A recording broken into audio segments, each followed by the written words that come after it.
Grinny by Nicholas Fisk. Read by Andy Crane. Timothy Carpenter's Introduction. I was only 11 when Great Aunt Emma came to stay with us. My sister Beth was 7, and my friend Mac, real name Stephen Rainier, was 11 too. Now I'm 15. I was too young to have done anything about Aunt Emma when she was with us, because I was never sure what it all meant. And even when everything got frightening and sinister, I could neither have proved anything nor gone to someone for help. This book is based on my diary and other writings of the Aunt Emma period. My diary was a Christmas present, a big bound book in blue Morocco leather with gold-edged leaves. I remember how excited and pleased I was when I first started writing in it, and thinking how handy it was that Aunt Emma had come just at the right time to give me something exciting to write about. And then, later on, it all turned sour, and I used to be almost frightened of the diary and writing the next page. Everything I had written seemed to add up to something horrible. The more I wrote, the more certain it seemed that the horror was true and would get worse. I don't keep a diary anymore. I showed the diary to Mr. Nicholas Fisk, the writer, as a result of talking to him about my wanting to adopt journalism as my future career. Of course, I can never talk to my father and mother about Aunt Emma. They quite literally would not hear me. You will understand why when you have read the book. Mr. Fisk said that I should get the Aunt Emma story published if I want to make people aware of the possibilities facing them and to prepare them for the next time, if there is a next time. It is Mr. Fisk's opinion that the danger is most probably over. The thing happened, the experiment failed, and there will be no point in trying it again. I wish I could feel sure he is right. Diary, Book 1. January the 14th. Astonishing news! I had come back from Mac's house and had just been shouted at as usual by Mum, "Take your boots off!"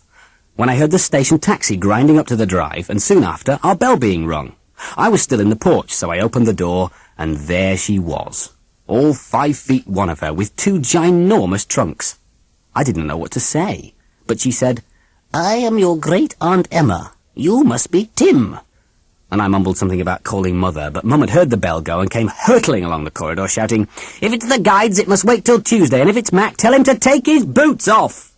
When she goes to heaven, she will say this to all the archangels.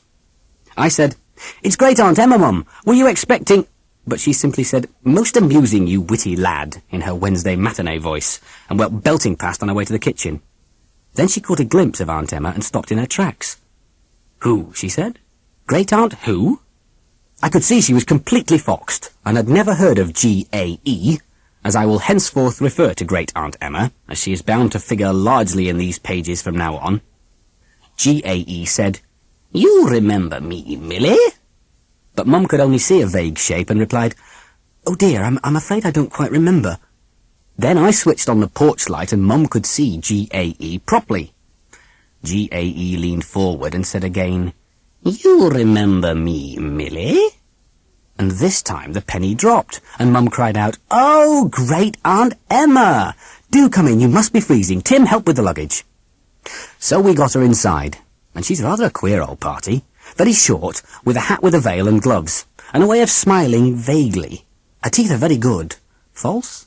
And she's very neat. Her shoes hardly have creases in them over the instep, as if she never walked, yet she's quite spry considering her age. And soon she and Mum were chattering away about the journey and so on. At first, Mum didn't seem quite with the situation. I could tell she was faking a lot, but she's such a good faker, unlike Father, that only an insider could have told that she was a bit baffled by G-A-E.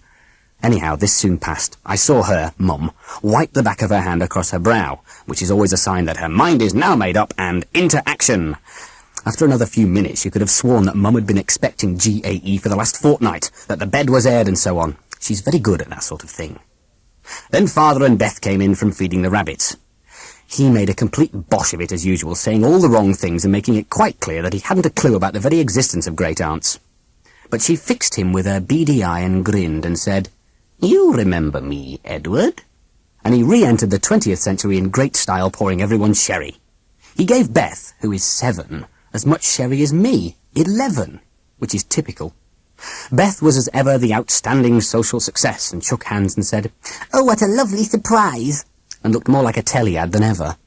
I suppose it's a graceful accomplishment, but it's also the mark of a little cow. She swallowed the sherry pretty fast, and went across to pour herself some more, but Mum caught her eye and said, "Beth!" And that was the end of that. I got another half glass later. It's quite good sherry, a manzanilla. Mum drew me aside, and of course it was me that had to go and put hot water bottles in the spare bed and turn on the heaters and so on and get the room ready for GAE. When I got back to the living room, they were all talking away. GAE obviously has a knack for social chit-chat. She just asks questions that set people talking again. When I came in, she said, "Tim, are you old enough to smoke?" I said, "No, of course, although I have smoked. What a ridiculous habit." She said, "I am so glad. Now I won't have to be polite and offer you one of these horrid things. I have only 4 left." She pulled out a packet of Gauloises and lit one. She had already had one. The stub was in an ashtray, and said, "Let me see. Are you 14 or 15, Tim?" I felt myself turning pink at this ridiculous question and mumbled, 11, nearly 12. Sure enough, Beth said, "But he's old enough to shave, Aunt Emma," in her sweet little girl voice, and everyone began to say, "What shave? When shave? Why shave? Who shave? How shave?" just as Beth intended. What makes it all worse is that I tried Father's shaving things that time simply out of curiosity, not to prove myself a great hairy man or anything stupid like that. But of course, as Father is always reminding me, WAW. Women always win. Anyhow, what an absurd thing to ask me if I'm 14 or 15. Quite obviously I am not. If GAE thought she was flattering me, wrong guess. I tried to cover up by asking her how old she was. Beth murmured, "How rude." Another point to her. But GAE said, "I have been 69 now for more years than I care to remember." And everyone laughed politely. So it went on like that, and she eventually went off to bed in high style. Thank heaven she is not a kisser, just a peck on the cheeker. When Aunt Lillian was here, saying goodnight was like those old movies with sobbing violins. I'll get Beth somehow. January the 15th. Got Beth over hogging black cherry jam, none left for breakfast. Kid stuff, but a man must do what a man must do. Father was packing the Land Rover with cameras and gear for Undercroft photos. I wish he'd take me, it's the best part of the cathedral. Terrific spooky smell. He was in a panic because he'd messed up the lighting gear, as usual, and GAE kept asking questions. Antiquated old gear he bought in the 50s, weighing a ton. Memo, push catalogues of Jap electronics under his nose again. GAE, no fool. I wonder how old she really is. Very alert and always asking questions, most of them good. Asked Father why he wanted to know about Roman settlement below Undercroft, and he lost another 3 minutes telling her. Most women merely think his work quaint, like that woman who kept saying, "So historical." But GAE wants to know what it's all for, kept asking even when Father gone, so not just faking.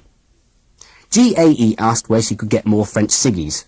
Saw Mum flinch, though she does not mind them as much as ordinary fags. Told her only one place, Tillet's in the village, and even then she would be lucky. She was, they did stock them. She said, would I take her? Had to say yes, so we walked there, me dreading slow, tottering steps and having to hang back. But she kept going at a fair old pace. Very cold, nose dripping. Mine, not hers, she didn't even mention the cold. Funny, really. She wore a black long coat, black boots, black hat with a fur and a veil again. Said it kept her face warm. I said something about the early days of motoring and women wearing veils then, but she said she didn't remember and started asking me about cars. What is a sports car for, she asked. And I said, to go faster. How much faster? I said, not really much faster. In fact, some saloons were faster than some sports cars. Then why did people buy sports cars? Etc., etc., etc. Lots more of this sort. Questions that made me think. I told her about electric cars, but, as we found out later, GAE hates anything electric, which is one of the odd old ladyish things about her. She seems to think that anything electrical could leak electricity. She flinches away from electric fires, irons, anything. Funny that she asks all these questions at her age. I suppose old people get a second wind when they start looking at life all over again and asking all the questions they didn't ask when they were young. She never talks about the past.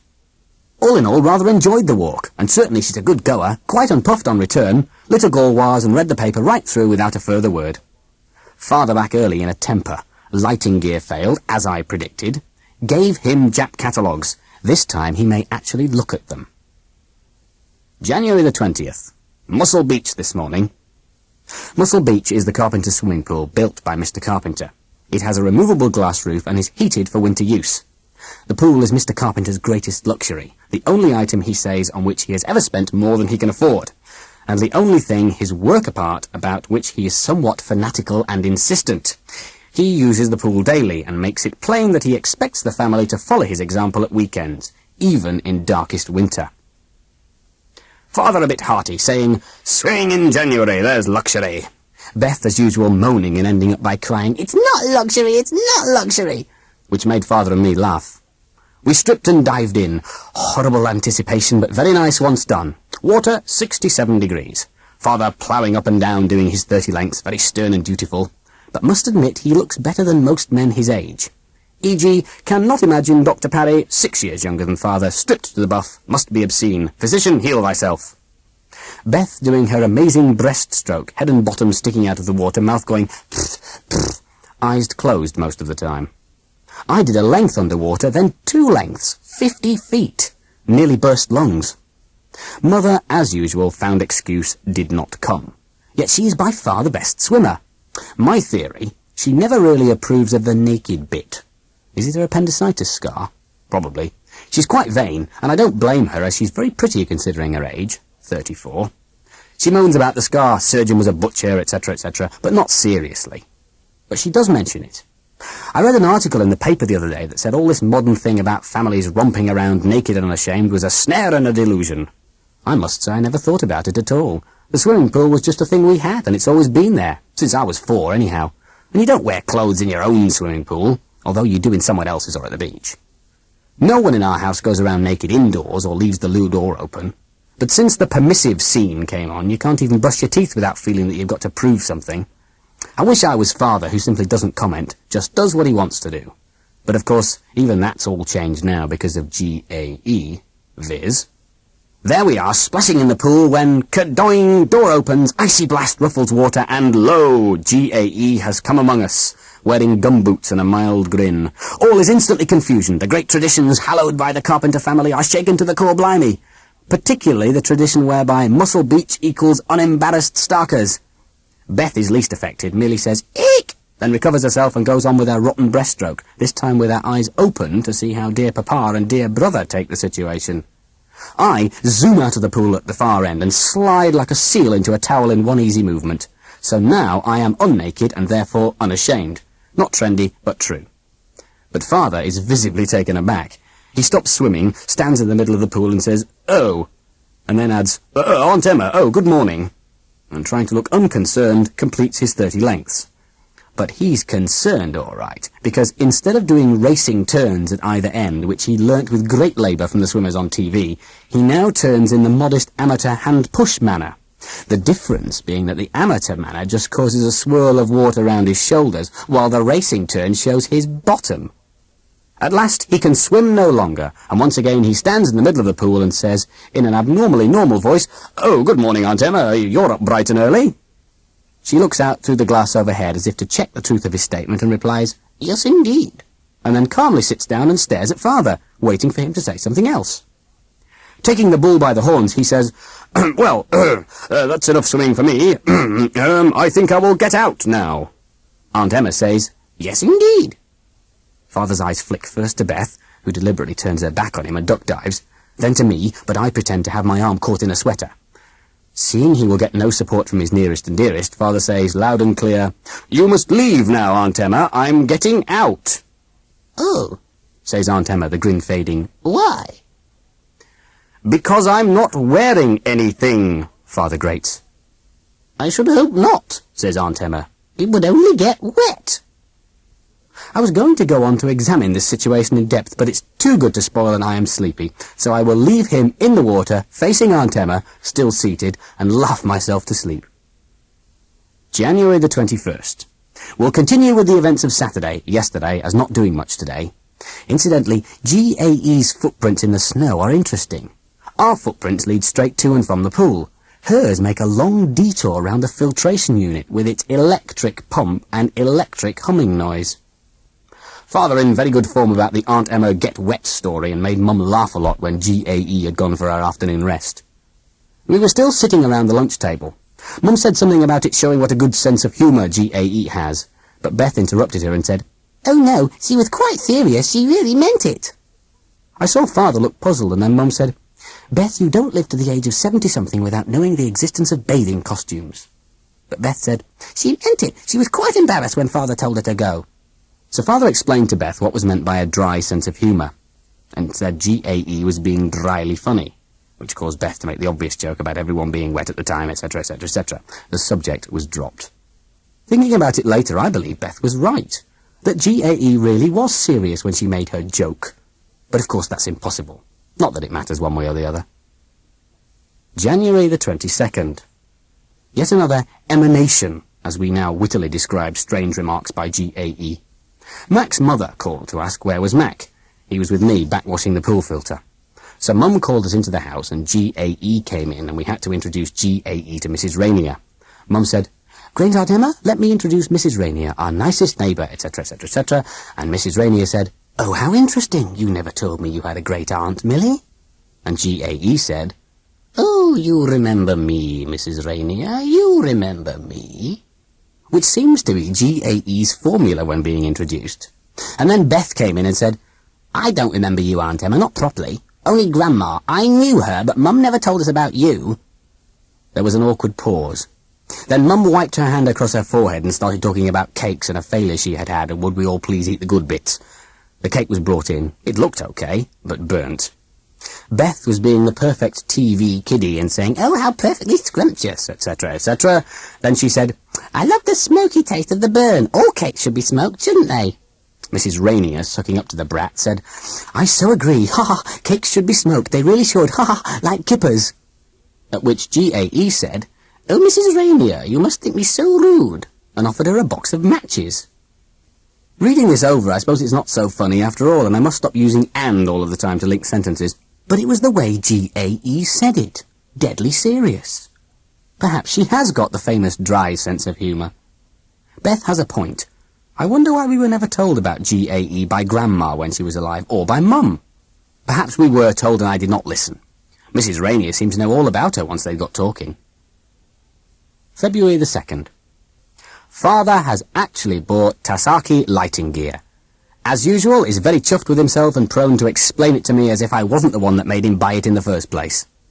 But suddenly caught himself doing this and very graciously said, "Oh, well, it was your idea really, Tim. I tell you what, come to the Undercroft tomorrow and be lighting technician. Mind you, you'll have to carry it. I don't see why I should have to hump it about."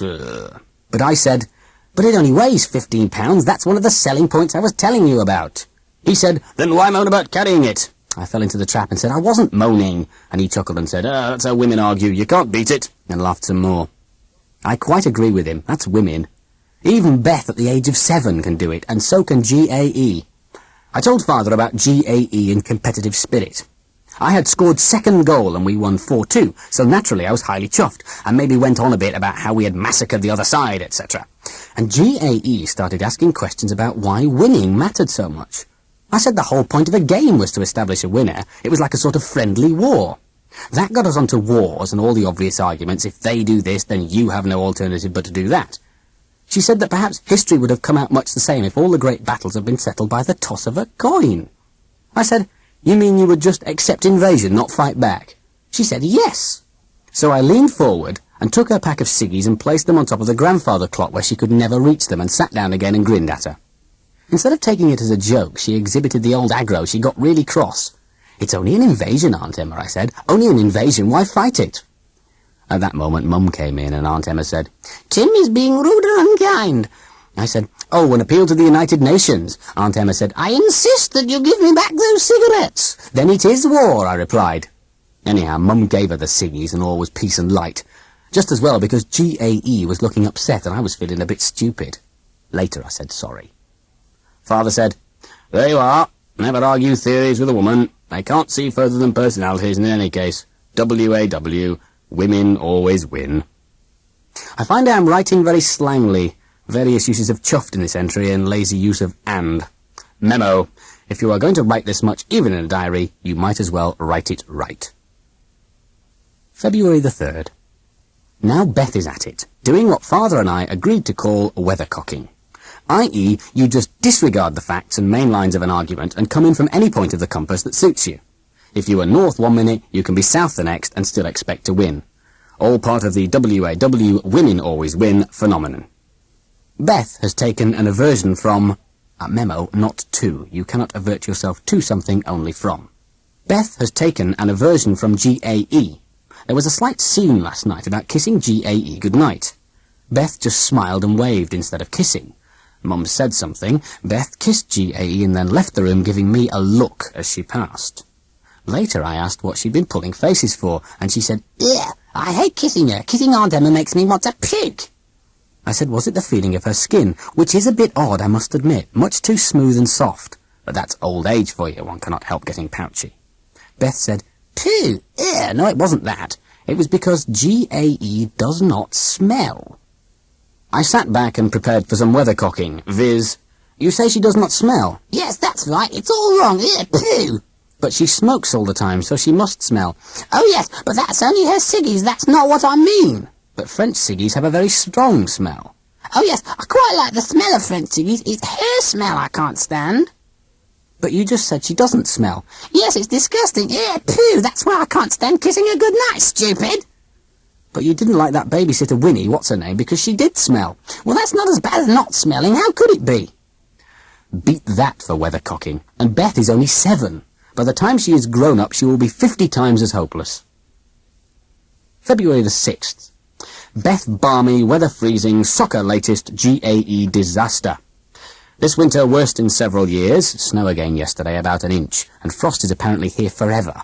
Even father looking a bit blue-faced on the way to and from pool. GAE disaster. Poor old thing slipped on the ice and fell down heavily when walking to a bird feeder with bacon scraps.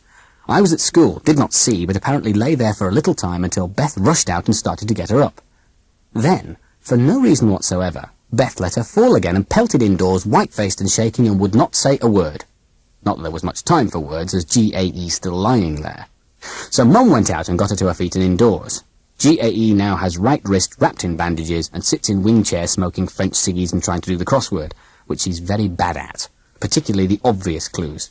Good at spotting anagrams, though. Right wrist wrapped. A tongue twister? Nicely white, lightly wrapped wrist. Lily's right wrist wrapped lightly. Beth has now gone into the opposite of her TV sweetie act and refuses to say anything to anyone about anything. Palely pudding-faced with eyes like pea-holes in the snow.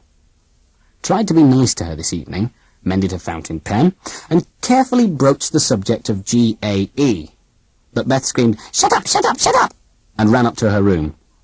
Seemed quite all right later, but noticed how cunningly she avoided kissing GAE goodnight. Beth went over to her, placed her hand on GAE's wrist, and exerted slight accidental pressure, hoping GAE would say, "Ouch," and thus Beth could make speedy exit. But GAE took no notice, and said, "Good night, Bethy," and Beth had to kiss her after all. Beth looked very sick as she walked out, and serve her right for being too clever and complicated about everything.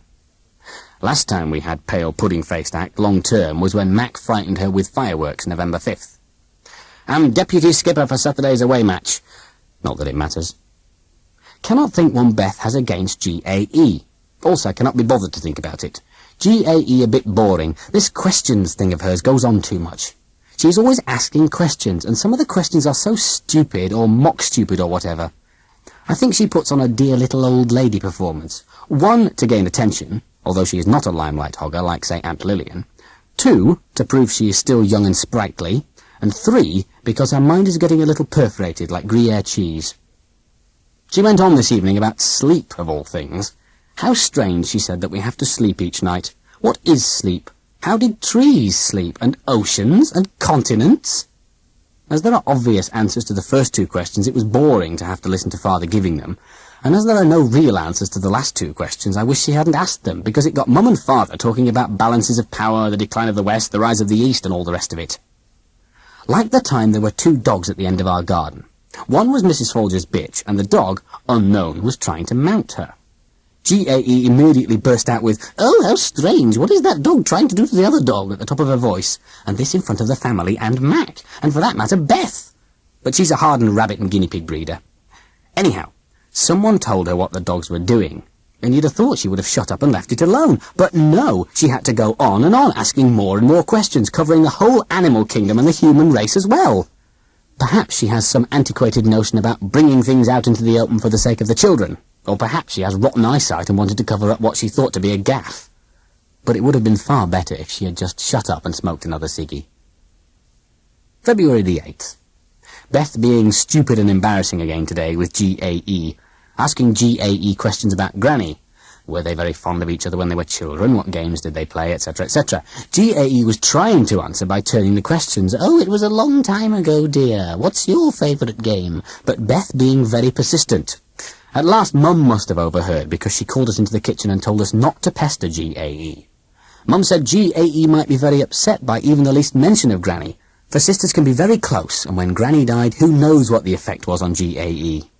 So Beth did the right thing, and went up to GAE, saying, in her best TV commercial way, "Oh, Aunt Emma, I'm sorry if I ask too many questions. I hope I didn't upset you," etc., etc., GAE replying, "No, not at all, smile, smile." Beth proceeded to overcook the whole thing by saying, "Oh, I am glad you are smiling. That proves you are not cross. I must call you my Grinny Granny." This is so sickening that I nearly brought up my lunch on the best carpet. Beth only needs a lisp to make herself quite unbearable. "Oh, I must call you my Grinny Granny." But GAE, presumably I must now write up her as GG, joke about the old grey mare coming up, ho-ho, highly chuffed, grinning more than ever, and Beth like the TV cute kid who gets the chocolate biscuit with the yummy-yo-yummy my tummy marshmallow filling. If I say anything of this to Mac, he gets all gruff and gormless. He fancies Beth like mad, although she's only 7 and wants to come the big brother act. If he actually had a kid sister, he'd know different, as I keep telling him, but he only goes strong and silent. GAE got working on Mac today, and said, "So you and Tim are friends? Really friends? You really are friends? Great friends?" etc., etc. What can you do except look stupid and mumble? But she went on and on, asking about friends. Would a friend do this if such and such happened? How could you be sure if a great friend, etc., etc., ad nauseum? The quaint old lady bit. We lost 3-1 to Millhouse, thanks almost entirely to Cutler's useless centre-half play. I got 6 out of 10 for English comp, and, as usual, the comment, too slangy. The bike's dynamo is wonky. Altogether, a grotty day. February the 9th. This is not easy to write. I know I send up Beth all the time and make jokes about WAW women always win and so on, and she is, after all, only a 7-year-old, but soon to be 8. But she is nothing like such a fool as I like to make her out to be. And if she's a liar, she's doing it very well, even crying with the lying. I don't know what to make of it. She was sitting in her room and refusing to come down. Eventually, Mum sent me up to tell Beth that dinner was nearly on the table and she really must come down. I crashed into Beth's room and said, "Oh, come on, Beth, it's dinner time and I've had to come all the way upstairs." She just burst into tears and said she wasn't coming down, she refused to come down, leave me alone, and so on. She looked so awful that I didn't start on her in the usual way, but tried to be nice. "What's wrong? Did something happen at school? Aren't you well?" She said, No, it's her. Grinny, it's Grinny." Anyhow, Mum was standing at the foot of the stairs, yelling for us to come down, so I pulled Beth to her feet and said, "Will you tell me after?" And she replied, "Yes, but only if you promise." Which means, of course, promise not to tell anyone else. She was quiet and white at dinner, but I don't think anyone took much notice, as there were 2 men from the site, a stonemason and a photographer, having a meal with us, and they and Father kept talking shop at the top of their voices all the time. Beth ate as much as usual, but as soon as the meal was over and we'd cleared the dishes, she tugged at my arm and made me go back with her to her room. She said, "I've been longing to tell someone, but they'll only laugh. Will you laugh?" I said, "No." She said, "Do you think I'm a stupid little girl, or don't you? Because I'm not." She started crying again, so I gave her the old hug and kiss treatment, which I don't do often, so when I do it, it works all the better. Do it. It's like a word puzzle. It worked now. She stopped crying, stared me straight in the face, and said, "Grinny's not real." I said, "Oh." I was disappointed in her for being so childish, actually. She said, "Yes, I knew you would take it like that. You just think I'm stupid, but I'm not. Grinny's not real. She's not a real person at all." It went on like this for a little while, then I said, "Tell me exactly and precisely what you are talking about, and no messing about, and above all, do not cry." She said, "You remember the day she fell down on the ice and hurt herself?" I said, "Yes." "Well, I was the first one there, and I was just there about a second after she did it, and she was still lying on the ground, and I was there beside her, and I saw something you will never believe, never." I said, "What was it?" and I would try to believe her. She said, "Something horrible. It was horrible. I saw her wrist actually broken and the bone sticking out." I replied, "That's impossible. Do be reasonable. She was perfectly all right quite soon after. If you break your wrist, it is very serious. It takes weeks or months to mend. particularly if you are old, and it's very painful, agony in fact. So you just couldn't have seen it, Beth. You only thought you saw it because you have a good imagination. Beth said, I haven't got a good imagination. Penny writes much better essays than I do, and so does Sue. I saw it, I saw it, I saw it! So I made her tell me just what it was she saw. She started off by repeating that I would never believe her and so on, but in the end it came down to this. I am choosing my words very carefully so as not to distort what she said. She was lying on the ground in a heap. She was not groaning or moaning, just lying there and kicking her legs trying to get up. I went close to her and got hold of her elbows so that I could help pull her up. She did not say anything like, help me, or my wrist hurts. She just tried to get up. When I seized her elbow, I saw her wrist. The hand was dangling. The wrist was so badly broken that the skin was all cut open in a gash and the bones were showing. I told Beth I understood all this, but she seemed unwilling to go on. She looked at me and wailed, oh, it's no good, you'll never believe me. But I made her go on. She said, the skin was gashed open, but there was no blood. The bones stuck out, but they were not made of real bone, they were made of shiny steel. I have these words right. Beth did say what I have written. I am quite certain about asking her what sort of bones, what sort of steel, and so on. Her answers were that the steel was silvery shiny and that the bones looked smaller than proper bones, more like umbrella ribs. When I asked her what umbrella ribs looked like, she answered, correctly, that they are made of channels of steel, not solid rods like knitting needles. She said that GAE's bones were in little collections of these steel ribs, and that the skin had been torn by a few of the ribs breaking away from a main cluster and coming through the skin. I asked her again about the absence of blood, and she was positive. She said there was no blood at all, the skin was just split open. I asked her what colour the skin was, and she said the same colour outside as in. I said, well, there must have been meaty stuff where the bones were, but she said no. There was nothing but the steel ribs, and the skin was just a thick layer, like the fat on a mutton chop before it's cooked, but with a tear in it. I thought of all kinds of reasons for her telling this story, ranging from my lino cut set, which has very sharp, frightening gouges, some of them the same section as umbrella ribs, right down to playing in the garden when we were much younger with a tattered old umbrella. All spokes and no cover. It was pelting with rain and we were making a joke about the useless umbrella. As I was thinking of all the things that might have caused Beth to think she saw what she said she saw, she began again. I saw her wrist mend. I saw it heal itself, she said.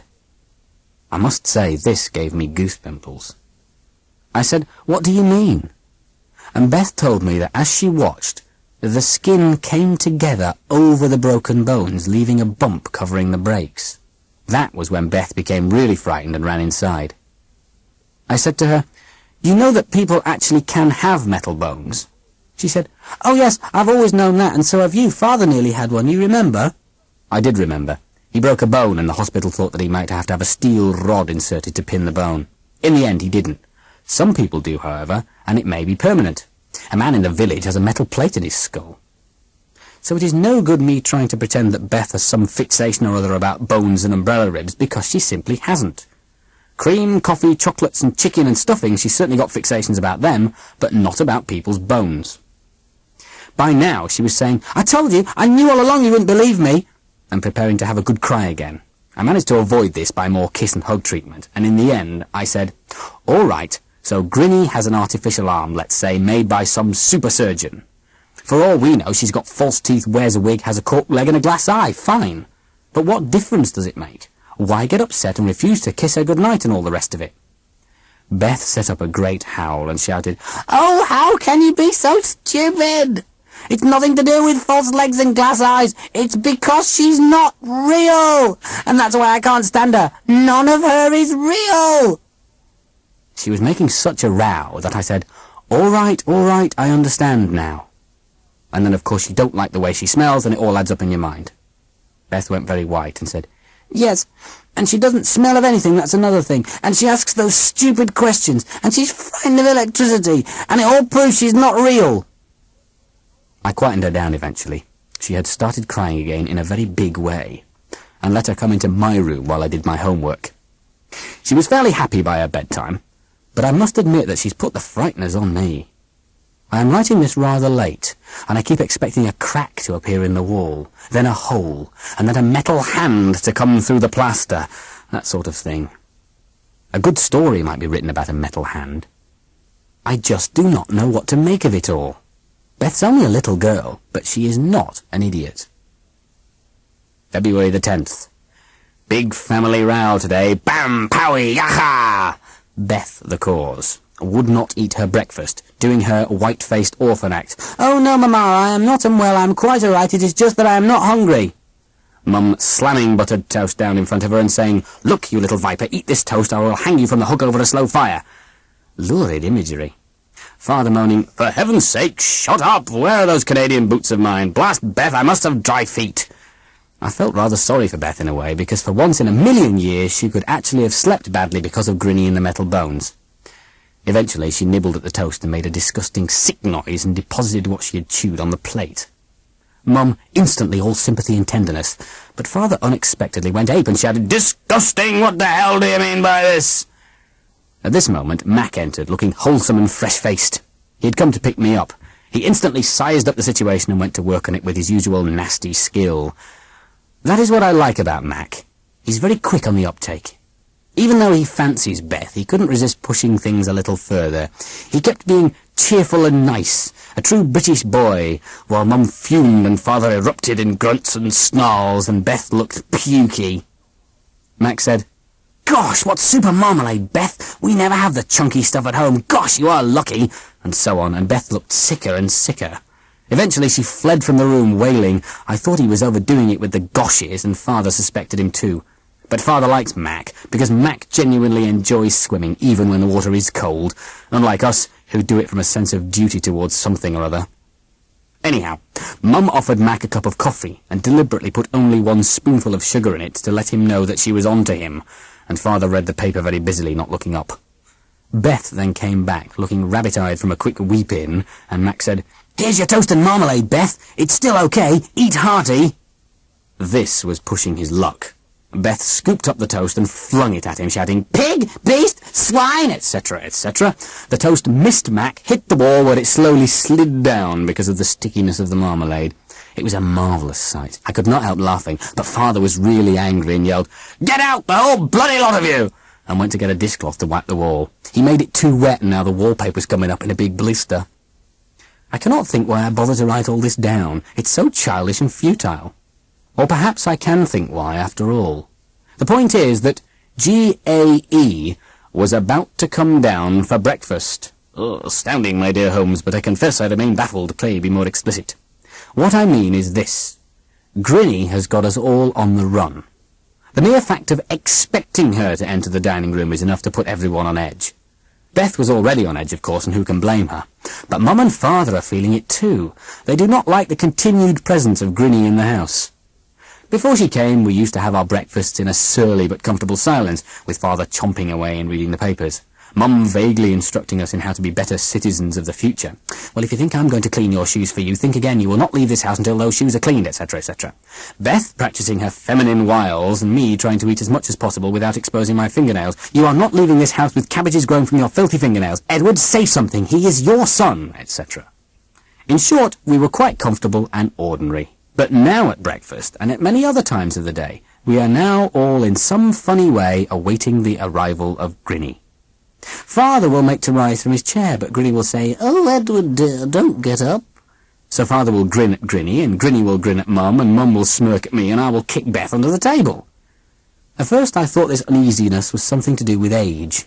Grinny is a very old lady, and we, the family, are used to each other and don't think about each other's ages, we just accept it. Except Mum, who is prone to smile as if she had false teeth when it's her birthday. I would hate to be a woman, but I wouldn't mind being a girl. They get it all their own way for the first 20 years or so. As I was saying before I so rudely interrupted me, at first I thought it was just the presence of an old lady, a foreigner in our midst. Now I have caught Beth's bug. Grinny is not real, and find myself brooding about her a lot. But the broken wrist story is a bit too much. When Mac and I were on our way to school, I said, "Mac, what do you think of Grinny?" He said, "Queer old party, rather you than me." I said, "What do you mean, queer?" He replied, "Her Mona Lisa smile. She looks like the cat that swallowed the canary, as if she knew it all." I said, "But she doesn't know anything much. That's what's so annoying about her. She's always asking daft questions. You must have noticed." He said, "Yes, she fixes you with the eye and asks you all those questions. What does she live on?" "Food," I replied. Mac said, "You're so cute. I mean, has she any money? Does she pay you rent or something? Has she an income?" I had never thought of this, but I'm thinking about it now. I'm also thinking about how long she will stay. Why is it that Mum and Father never talk about her going? They certainly talk about certain of our guests going, and the sooner the better. And why is it that even now, after all this time, nobody ever talks about Grinny's early days with our granny? I have been nice to Beth this evening, but she's still in a silent and won't play mood. How very strange if Beth were right and Grinny is not real. And if she isn't a real G-A-E, what the hell is she instead? February the 12th. Beth now in a very different mood. She has gone all defiant and we shall not be moved. Strike action. She now refuses to kiss Grinny goodnight and barely talks to her. Big scenes with Mum, who says, "You must," but Beth just says, "I won't," and she doesn't. I must hand it to her for that. I talked to her, Beth, about it this evening. And you got to hand it to the little lady. She's convinced herself. "Do not confuse me with the facts. My mind is made up," etc., etc. She says, "Grinny is not real. She is horrible. I won't have anything to do with her, and that is that." Grinny takes it very well. She just smiles vaguely and lets it pass.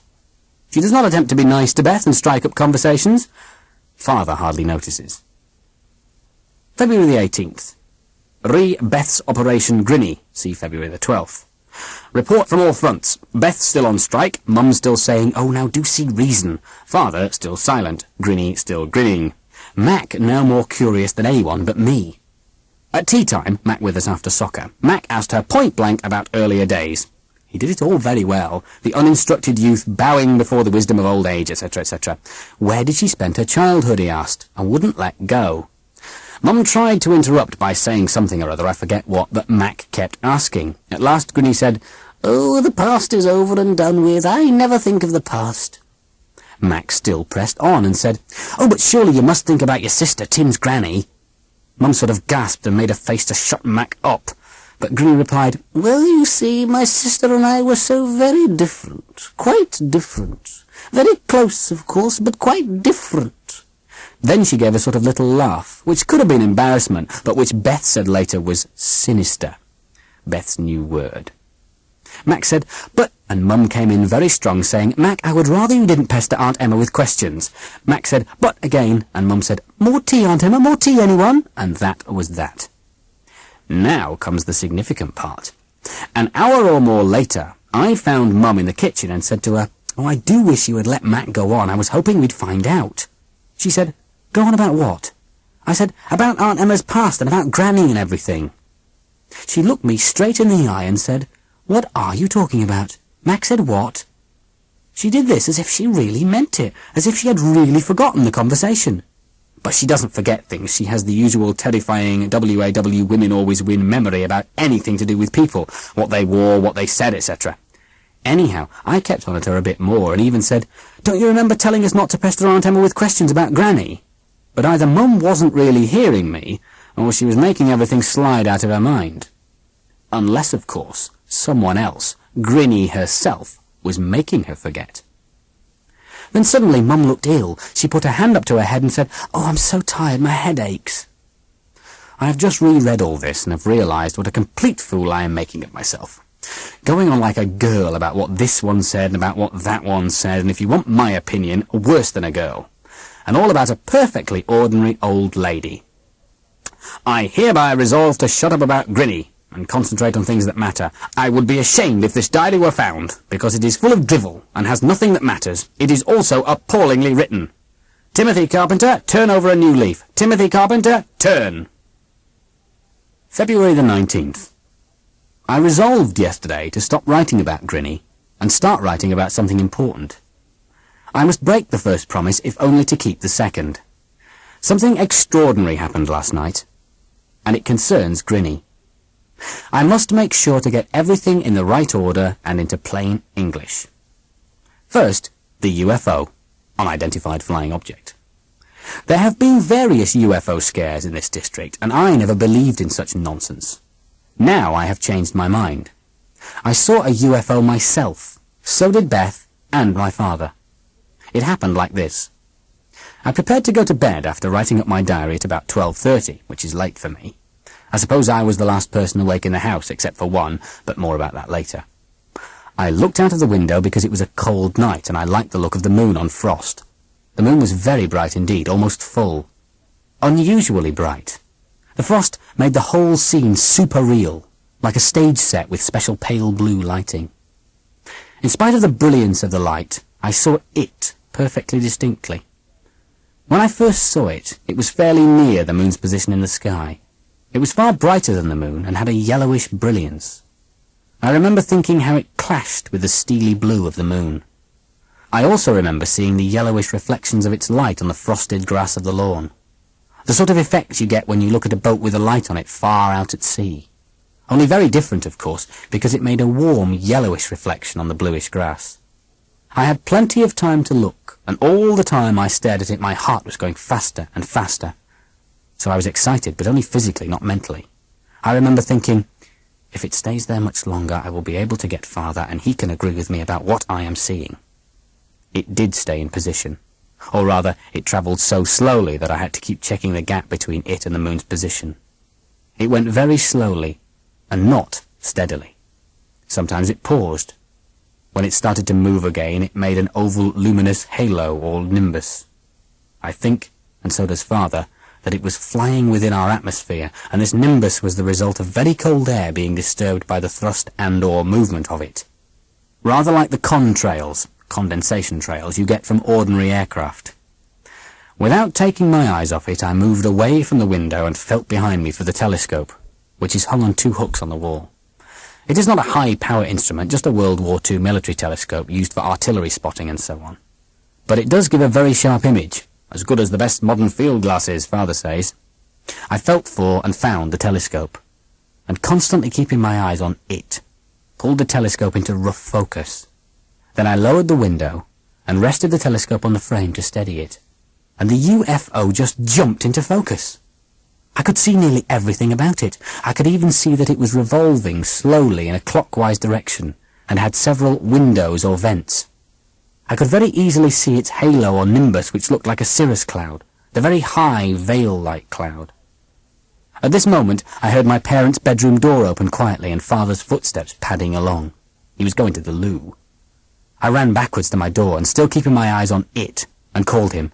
He said, aren't you asleep now? What's the trouble? And came rather grumpily into my room. He said, what are you doing in the dark? And turned the light on. I forgot to mention that I had turned the light out the better to see the moonlit frost. I said, turn it off, quickly, come over here. He was still saying things rather crossly and sleepily, but I said, look, up there in the sky, look through the telescope. He looked for a long time and said, my God. And then he said, pinch my arm, Tim. I thought he was joking, but he was not, so I pinched him fairly hard. He said, all right, my God.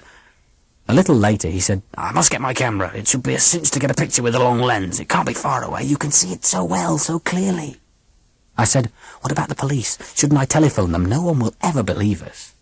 He replied, I would rather you got the camera. No, I have a better idea. Wake your mother and Beth. The more witnesses, the better. Then he changed his mind again and said, no, don't wake your mother, as she was so tired. Get Beth, then the camera, quick as you can. I said I would and asked if anything was happening. My father was looking through the telescope, not me.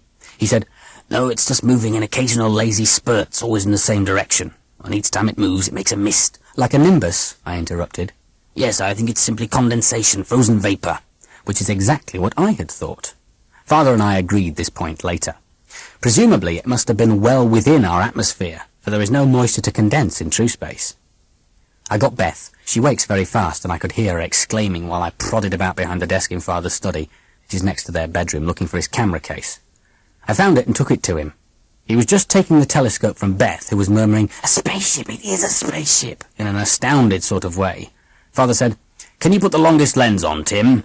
But I replied, rather craftily, because I wanted to get back to the telescope, no, I'd rather you did it, Father, it's safer. So I got the telescope from him while he opened the camera bag and got the body and the long lens out. Then he started swearing mildly, saying, it's got a blasted colour film in it, it'll be too slow, I'll have to change to black and white. Is the thing still there, Tim? I said yes, and Beth kept tugging at my arm, so I let her have another turn at the telescope. Suddenly she shouted, oh! And I said, what's happened? She said, it's gone! No, it hasn't, it's moved! But it went so fast, it's just flashed away. It's all right, I've got it now. Father was still fiddling with the film and trying to keep his eye on it at the same time. I felt sorry for him. Beth announced, I'm going to get Mummy, and Father said, no, don't. I said, she wasn't well and she had a bad headache. Beth said, can I get Grinny then? I said, why? She said, just as Father and I had done, "The more people see it, the better." Then she thought for a moment, shuddered, and said to me, "I'd rather you went to fetch her if you don't mind," in the sort of polite voice girls use when they intend to pull their femininity on you and make it impossible for you to argue. I said, "Oh, all right," and went to wake Grinny. She sleeps in the spare bedroom up another flight of stairs. As I went up these stairs, I remember looking out of the little window just at the moment when it suddenly darted off again. It seemed to accelerate instantly. 1 minute it was going slowly, the next very fast indeed, with no warm-up. It travelled some 30 degrees through the sky and stopped in its new position just as immediately as it had started. A sheet of nimbus enveloped it so that for a moment you could only just see it through the veil. Then the yellowish lights were there again, just as before. I then went on again up the stairs, walking very quietly so as not to disturb Mum, who was below me. I opened the door of Grinny's room. At first I just couldn't take it in. I couldn't believe it. So I wasn't frightened, only shocked. Grinny was lying flat on her back on the bed, with her arms by her side above the covers. She was rigid and still, like a corpse or an Egyptian mummy, but she was luminous. There was even a faint glow through the bedclothes. I remember thinking in a matter-of-fact sort of way, she doesn't seem to need much covering, just one blanket. Because of course the light couldn't have passed through several blankets. I went closer. I wasn't frightened yet, and saw another thing. Her eyes were wide open. She was staring at the ceiling, staring at nothing, and her eyes were lit up from inside. Like water when you put the lens of a lit torch in it. Her mouth was open. She was grinning. I don't mean she was making the movement of smiling. I mean her mouth was set in a grin. And from her open mouth, I thought I heard a slight fluttering, twittering sound. But it might have been my own pulses. I think it was the reflection of her luminosity on her teeth that made me give a sort of scream. Then things happened very quickly. She woke when I made the scream, or whatever noise it was. As she woke, her luminosity faded, just like that. At the same instant, I heard Father shouting, and heard his footsteps and Beth's in the passage. I think he said, "It's gone!" In fact, he must have said this, because at the very moment that Grinny woke up, the spaceship just whipped off into invisibility. I heard Beth answer him, and they must have been making excited comments while Grinny came to. If anyone ever reads all this, they will ask, "But surely you must know exactly what happened within those 2 or 3 seconds." The answer is, no. It is still a bit vague, and this is why. Grinny sat up in bed. I remember that she just sat straight up, as if her body was hinged at the base of her spine, and gripped me by the wrist. It was like a claw, her hand. It fastened onto me like a parrot's claw, very strong and funny feeling, like a clamp. Anyhow, she clamped me with her hand, and then she looked me straight in the eye. I remember that her eyes still had a trace of the luminous lit-from-within look about them, and she was still grinning. And I remember her mouth opening to say something. I remember that quite distinctly. What I cannot remember, however hard I try, is what she said. Everything seemed to go furry. She was there. The room was there. She was speaking. Father and Beth were outside and about to enter. I had a furry impression of all this, and still have. Yet I cannot remember what she said. It wasn't fright that makes me forget. I don't know what it is. I can even remember another thing. When she caught hold of me with her clamp-like hand, I remember my wrist trembling in her grip, and thinking to myself how solid and strong her grip was. I was vibrating against something solid, so to speak. But what was it she said to me? What really did happen during the few seconds before Father and Beth came in? Well, I just cannot bring it back. I keep searching my memory, but it's no good. Father and Beth came in very excited, both talking at once. They said that the UFO had just whisked away and gone without a trace, etc. Grinny was full of old ladyish excitement. She kept saying, "Oh, I wish I could have seen it," and things like that. I was still feeling a bit furry or fuzzy and didn't say much. A week ago, I had to fight Stannard, who is a very good boxer. He doesn't hit all that hard, but he just seems to get through to you, and you just can't get through to him. Anyhow, we fought the usual 3 rounds, and he of course was announced the winner, and I went back to the centre of the ring to shake hands and so on. What I am getting at is this. After being hit so many times by him, I was quite cheerful and normal and all the rest of it, but I did feel a bit cloudy, as if I was watching myself going through the actions. And that is just how I felt now. As if I was watching myself being Timothy Carpenter. In the end, everyone went to bed, and the house became quiet. I lay awake for a long time. I was trying to work it all out. I could remember seeing Grinny in that horrible luminous state with her eyes lit up and her teeth glinting. Remember it, I couldn't forget it. But then what? Had she wiped me out? My memory, I mean. And if she had, why hadn't she done it better? Why leave me remembering the luminous bit? Here's another funny thing. When I try to write about my thoughts, as in the preceding paragraph, I get a sort of mental itch. I just cannot get going to sort it all out, and I keep getting different ideas about what happened and didn't happen. Mind you, it is very late, and I didn't sleep properly last night, of course. Yet I don't feel sleepy. I wish I could get it going, unscramble it. February the 25th. Talked to Beth about Grinny, but didn't tell her very much, as she's already hysterical enough about the subject. I just said, "It was very odd that night before you came into the room." She kept saying, "I told you so, there's something awful about her, I told you so," etc., etc. I kept the pot boiling without letting it boil over. In other words, I kept picking at her, trying to find out her opinions about Grinny. I got her to the point where she ticked off all the things she doesn't like about Grinny. She was ticking them off on her fingers, mouth pursed and her eyes completely circular. Her list amounts to this. 1. G isn't real. Metal bones, etc. She doesn't smell right or doesn't smell at all. 2. She's frightened of electricity. I really cannot see this one at all. Many perfectly reasonable people are frightened of electricity, gas, losing their keys, going out without their spectacles, etc. Beth, however, says this is sinister. 3. She asks stupid questions or makes stupid comments, yet 4. She is not stupid at all. In fact, she is very lively-minded. 5. She keeps looking at you, especially when you have no clothes on. 6. She never says anything. She only talks. Points 5 and 6 are fairly new to me. Point 5, she keeps looking at you. I asked Beth what she meant. She was very embarrassed, and so was I, but she got it out in pieces in the end. She said that Grinny looked at her all over when she was in the swimming pool, and looked at me too. I said nonsense, but Beth said, "No, it's true, she had a good old look, and she keeps asking questions about sex." I couldn't help laughing at this, but Beth flew into a temper and said, "It's all very well for you to laugh, but it's true. I know it's ridiculous, but she does. She wants to know about me and your dim friend Mac. Oh, go on, laugh, but he is fond of me because he hasn't got a sister of his own and his mother isn't all that nice to him and he wants someone pretty just to smile at him." I interrupt this flood of Bethism to point out that I think she is absolutely and 100% right. If Mac could, he would live here and be a carpenter. His mother is a cold fish and his father is worse, and he does fancy Beth because he sees in her something he hasn't got at home. So, WAW, women always win, as usual. Beth went on to say, this time I won't try and write in her own words as they were so rambling, that Grinny looks at Beth and me and anyone else as if they were foreign bodies. She wants to see how they are made, why they are made like that, and what effect it has on them and their behaviour, and so on and so on. It sounds like nonsense to me, but that is what she says. And the puzzling thing is this. Though I disagree with Beth simply on logic, I feel Beth is right. And then what about the dogs? The ones mating on the lawn? Beth's point 6 was that Grinny never says anything. She only talks. This is absolutely true and quite obvious. She's like the wise old owl who lived in an oak. The more it saw, the less it spoke.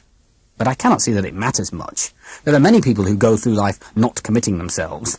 You hear two women in a bus. One does the talking, the other one just says, "She never. He didn't. Well, it goes to show. Fancy that, then." This woman is the receiver, and the other one is the sender. If Grinny chooses to play the part of the receiver, that's her affair. Yet once again I can see what Beth means. Grinny never tells you anything about herself, about Granny, about the old days. Most old people love talking about the old days, or about anything at all. In the end, I got into an argument with Beth, which is always fatal because she cannot argue. She just gets passionate or stubborn. This time she became both at once and shouted, "You don't take any notice of me because you think I'm just stupid. Well, if I'm stupid, so's Grinny, only worse. What about Grinny and the Cast Iron Conquer?" I admit I had quite forgotten it. It happened only last night, and did not seem important at the time, but Beth thought it important. We were having dinner, and Mac was with us. Mac and I were talking about the crazes at school, the crazes that sweep the whole place for anything from a week to a term. It might be anything at all with the juniors. I said to Mac, "I've still got all-time champion, the Cast Iron Conquer." He said, "You haven't. What, old Cast Iron himself? I don't believe you," etc. Grinny said, "I don't quite understand. What is a conquer?" I was a bit surprised, but I told her. She said, "Oh, of course, conkers." I went upstairs and got it. Max said, "It's not quite the conker it was. It looked clapped out, but its soul goes marching on." Grinny was peering at it, so I said, "It's unique, Aunt Emma. It came from the only cast-iron conker tree in the world, just over there by the bottom of our garden. Every conker warranted genuine, solid cast-iron." She reached out a hand and I gave her old cast-iron. She looked at it for some time, turning it over and over, and then, quite shyly, she said, "I don't think it really is cast-iron, Tim.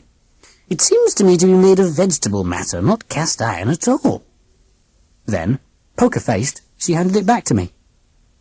Was she serious or wasn't she? Beth swears she was. February the 26th. We, Beth, Mac and I, have formed the GCG Council to explore Grinny's credibility gaps. We are going to do it conscientiously, systematically and artistically so that we can find out who's fooling whom. The object is to discover, A, is she suffering from lapses of memory, or B, has she just a very dry sense of humour so that she pretends to believe impossible things or not know things she ought to know? C, just how far can we push her ignorance, innocence, cunning, dry humour or whatever it is? D, and if it turns out that there is something odd about her, how can we learn what particular oddity it is?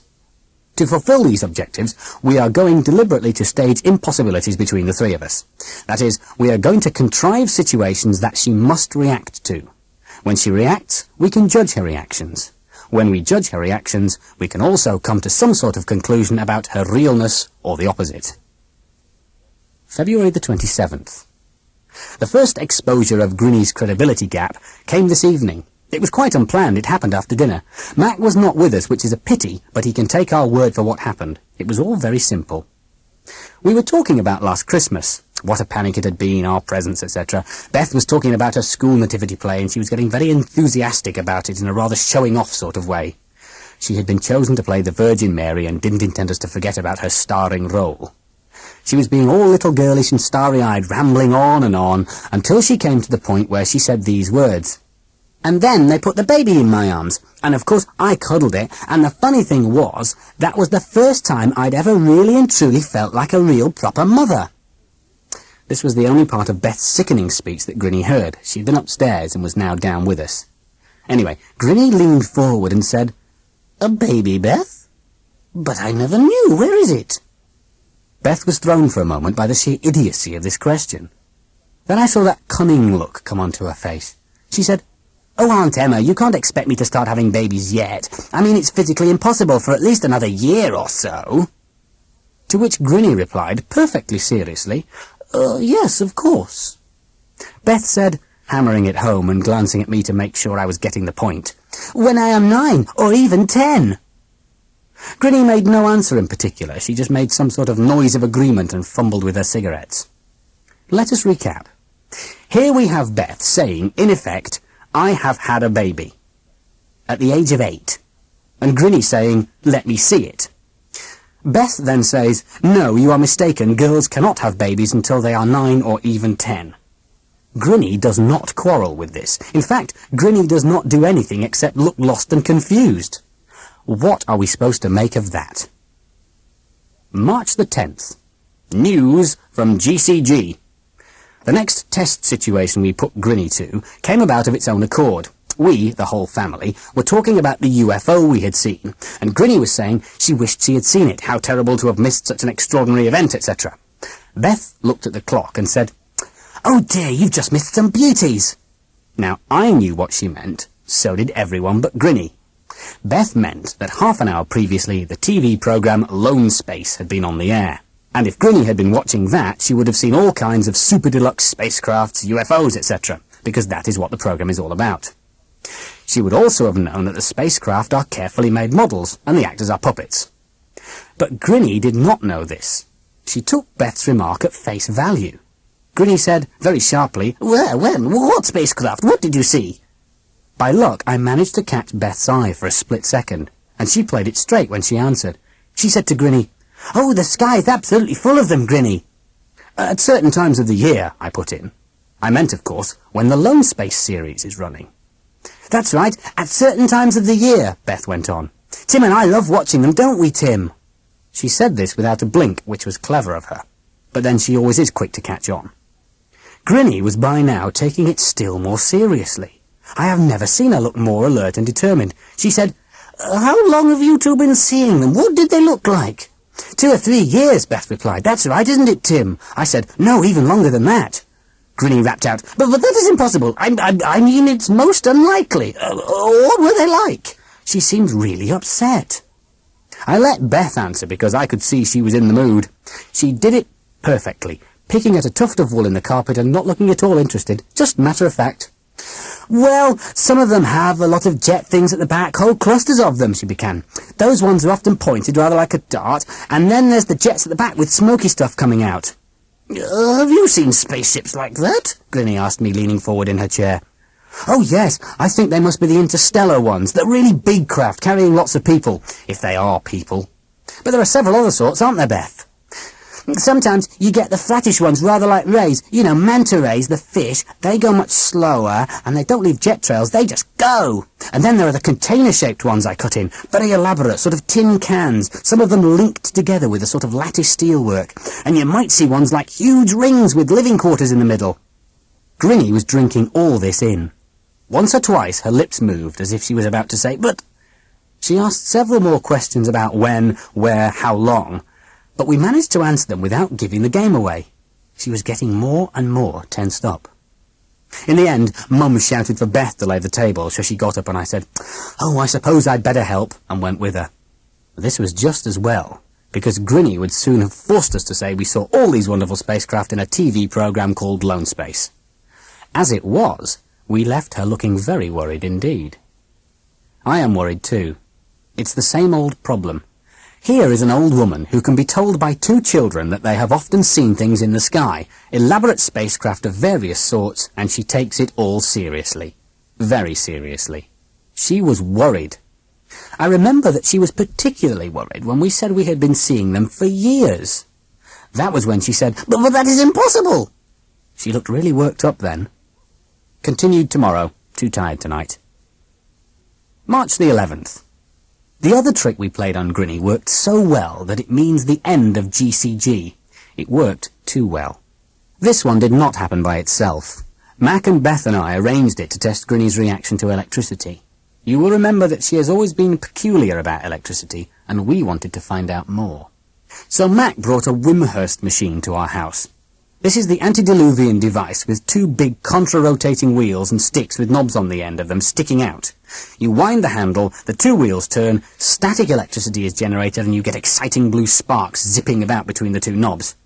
My father was delighted when he saw it. He said they had one at his school when he was a boy. It was supposed to teach the lads about electricity. He chuckled a lot and wound the handle faster and faster, trying to get bigger and better sparks. He said he was amazed to know that such a load of old nonsense still existed. Where did we find it? Mac told him that it was mouldering away in a storeroom in the school, which is quite true. Anyhow, we waited until Father and Mum were somewhere else and carted the ridiculous contraption into the drawing room where Grinny was. Then we started turning the handle slowly and chattering to each other, hoping to attract Grinny's attention. Sure enough, she started asking all the right questions and we gave her some rather wrong answers. Mac said it was a bacon slicer. I said, "No, it's not. Don't be such a fool. Have you ever seen a bacon slicer like this, Grinny? Really?" She said, no, she never had. Beth then said, as arranged, "What does a bacon slicer look like, Grinny?" And Grinny gave an evasive answer. I don't think she has ever noticed a bacon slicer in her life, which is odd, because big shiny slicers used to be the focal point of grocery shops. We still have a beauty in our shop. Then I piped up and said, "Don't be such morons. It's a Wimshurst machine. It generates electricity." Grinny looked uneasy. I added, "The voltages are very high, thousands of volts." Grinny looked still worse. I said, "Wind her up and see if we can't get a spark or something." Grinny said, "Please, children, I would prefer that you took that machine elsewhere." We pretended not to hear and wound away like mad. Soon we had long, snaky sparks going and Grinny was trying to look blank. The sparks were reflecting in the wainscoting and the whole corner of the room was flickering blue. As arranged, Max said, "There must be some power behind all that. I mean, just look at the sparks." I said, "Nonsense, no power, just volts." He said, "Well, I bet you wouldn't put your hand through the spark." I pretended to be half afraid, but boastful. In the end, after a lot of, "I will and you won't," I did put my hand in the spark and got the tickling I expected. I then made a great song and dance about it, jumping up and down in agony, but said, "Told you so, didn't hurt a bit, couldn't hurt a flea," and eventually made Mac and even Beth be as brave as I had been. Grinny was getting very uneasy all this time. I saw her put her hand to her face in an uncertain dabbing sort of way, get half up in the chair, open her mouth without saying anything. She never changed colour, however. She never does. We pretended to become boisterous and overexcited. We pulled the machine about on the floor so it got closer to her, then lifted it onto the table in the middle of the room and started twirling the handle again. Then we began whispering, and at last Beth said, "I bet she would. You would, wouldn't you, Grinny?" Grinny said, rather jerkily, "I would what?" "Put your hand in the spark. It feels super, all tingly and funny." Grinny said, "Certainly not. No, certainly not." But Beth was well into her enthusiastic TV kiddie routine and was saying, "Oh, but it's marvellous, it's fantastic, we all did it. Oh, booby a sport, I told them you would." And Mac and I lifted the machine off the table and brought it to a table next to Grinny's chair. She stood up and made a sort of noise, but Mac pretended not to notice and wound the handle to make the sparks come, and Grinny backed away and fell back into her chair again. At this moment, Father came in. What happened next is obvious enough without being written out in full. The words, "Yob, brat, Yahoo, bloody impertinence," etc., etc., resounded freely through the ancestral halls. Mum came in. She sized up the situation in an instant by forcefully mentioning the word teasing, which is precisely what we had been doing. We had been teasing Grinny in an attempt to get an indicative response. When Mum had quite finished with us, Father standing behind her, jetting in the occasional expletives, we were feeling not only thwarted, for we had never finished our experiment, but also humiliated. It was Grinny who came to the rescue. She said, "I don't think they were teasing so much as testing. Don't you think that possible, my dear, with an old lady like me? No, I'm sure they meant no harm, and no harm is done, none at all." "There are a few tests I can think of myself," said Father. "How strong is a walking stick? How flexible is a slipper? How sensitive is a backside?" This sort of talk means that he is beginning to enjoy a situation. It is when he is too choked to do anything but utter monosyllables that you run risk of lasting physical damage.